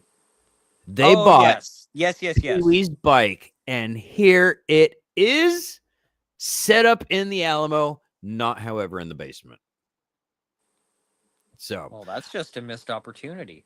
Kinda like y'all could have built something underneath, behind, or whatever. But I just wanted to point this out. Like, we do pop culture here, and this is kind of like a holy grail for pop culture. This was very much a thing in the 80s. It's Pee-wee's bike. And how cool is it that, yeah, it's now owned by the people that own the Alamo, which unfortunately might be the state of Texas, but yeah, that's where you can go and see Pee-wee's bikes. But it is the great part about this story is you can go see this piece of history. You can go touch this part of your childhood and learn about the massacre of a whole bunch of other fucking people too. But most importantly, you can go see Pee-wee's bike, and I don't know, go see that. Go see the biggest ball of twine in Minnesota, and whatever childhood dream you possibly could fucking have of seeing. If it's obtainable for you to go see it and touch it, go fucking do it. And this is one of those things now. Just unfortunately, you have to go to Texas to do it. And let's see here. All right. So just a quick happy anniversary to my favorite cartoon of my childhood. 42 years this week of He-Man. 42 years. It's the answer to the ultimate question of life, the universe, and everything. You know, it's up there. Like, there are very few things that I truly care about more than human life. And He-Man is one of those things. Batman is one of those things. Ghostbusters is one of those things. And Gremlins is one of those things. Yeah. But Golly, I loved He-Man so much growing up, and obviously still like from 3 years old to 45 and going to be 46, like I'm excited to see the new movie. I love this shit, and I'm really excited that for 42 years this marketing scheme to sell fucking toys is still going strong and causing people to make art of all these weird, crazy creatures, cool ass cartoons, fun comics. And if you're into this, God bless you. You are my family. If you're not into this, give it a shot. It's fun. It's funny. Gene and I were out running errands earlier, and this guy had to have been like my age, maybe a little bit older. You know, talking to his son. He had brought up the movie with Frank Langella. I'm sorry. And we got into just a conversation he and I did about, you know, the franchise and the new movie coming out because he hadn't heard about it. Mm-hmm. Well, he had heard that they were talking about doing. I said no, they wrapped production. Oh, they did wrap. That's what it sounded. I thought they had. They're Thank pretty close if they God. haven't, but I haven't heard anything myself. Yeah. Well, I mean, either that or they're really damn close. they could AI Jared Leto in case he gets arrested, but I don't think In Disney's case? going to let him get arrested yet. Oh, they'll just make it disappear. Yeah, Bezos more than not. Yeah. He has the funds. Yeah, he does. But he doesn't have the power. I don't know, man. He faked the the Katy Perry landing. Yeah, but I mean, does it take a lot of power to do that, or just more money than you know what to do with? No, you know what that was? Is that was like the world's worst and biggest Pollock joke that I've ever fucking seen. Like, how many of y'all does it take to open up this fucking door that's already fucking open? Like, come on. It was terrible. All right. So let's see here. What's next? Yes, a couple bits on Charlie Sheen. Charlie Sheen would like to return to 2.5 Men to give the series the closure that it should have had in the first place, prior to him going fucking nuts and trying to hold Chuck Lorre fucking hostage and leaving the show to Ashton Kutcher to make it all crap and just blow to hell. No, thanks, Charlie. We don't really need that. No. And frankly, I'm sorry, John Cryer don't fucking need that. No, he did don't. way better after that show ended. Like his Lex Luthor shit was God, I didn't his even Lex like Luthor was this great. show. I liked it. I did. I liked the first like 3 seasons. The first 3 or 4 seasons are really funny. Once the kid starts getting into high school, you're just kind of like, what? This is getting old. All right, I don't care about the fucking kid. But his mom was a cunt, and I thought it was really funny. And the jokes about the chiropractors not being real doctors was, yeah, true. But anyway, and then Charlie also said in an interview this week that, yeah, he's had sex with guys. It was a thing. Back when he was doing crack, you know, he wound up having to have sex with guys. Sometimes it was really weird. Other times it was whatever. It didn't matter. Charlie, honey, we know. Corey told us. And that's not called sex. That's called beep. Yeah. Anyway. Now here's a chilling story. Doctor Who apparently cut off his legs for some sort of sex fetish and then was arrested for it for trying to commit fraud, like insurance fraud for it. I don't know who's playing the good doctor this season, but that is so fucked up. Like, where do they get these goddamn stories? Like, is this a Disney? Me on this one. Is this a Disney thing, or is it going back to BBC? That has nothing to do with the show, dude. It says Doctor Who cut off his legs for Doctor sexual Who cut off- gratification. Doctor Yes. Who cut off his own legs? That's what they said. It has nothing to do with the BBC show. They have not even cast the new actor yet. What do you? No, Doctor Who cut off his legs for sexual All right, gratification. you know what? You're right. You're right. I'm just moving on. Bro, it's late for this kind of joke for me. Way. All right, that was the last joke. I'm sorry. You've been waiting all night for that one, haven't you, dude? I did, yes. Sorry we ruined it for you. Thank you. All right, that was all I had. So we are tired. You guys are tired. I know. I'm sorry. Jeff, close us out, buddy. All right. Good night, everybody. See you next time. See you next time, boys and girls.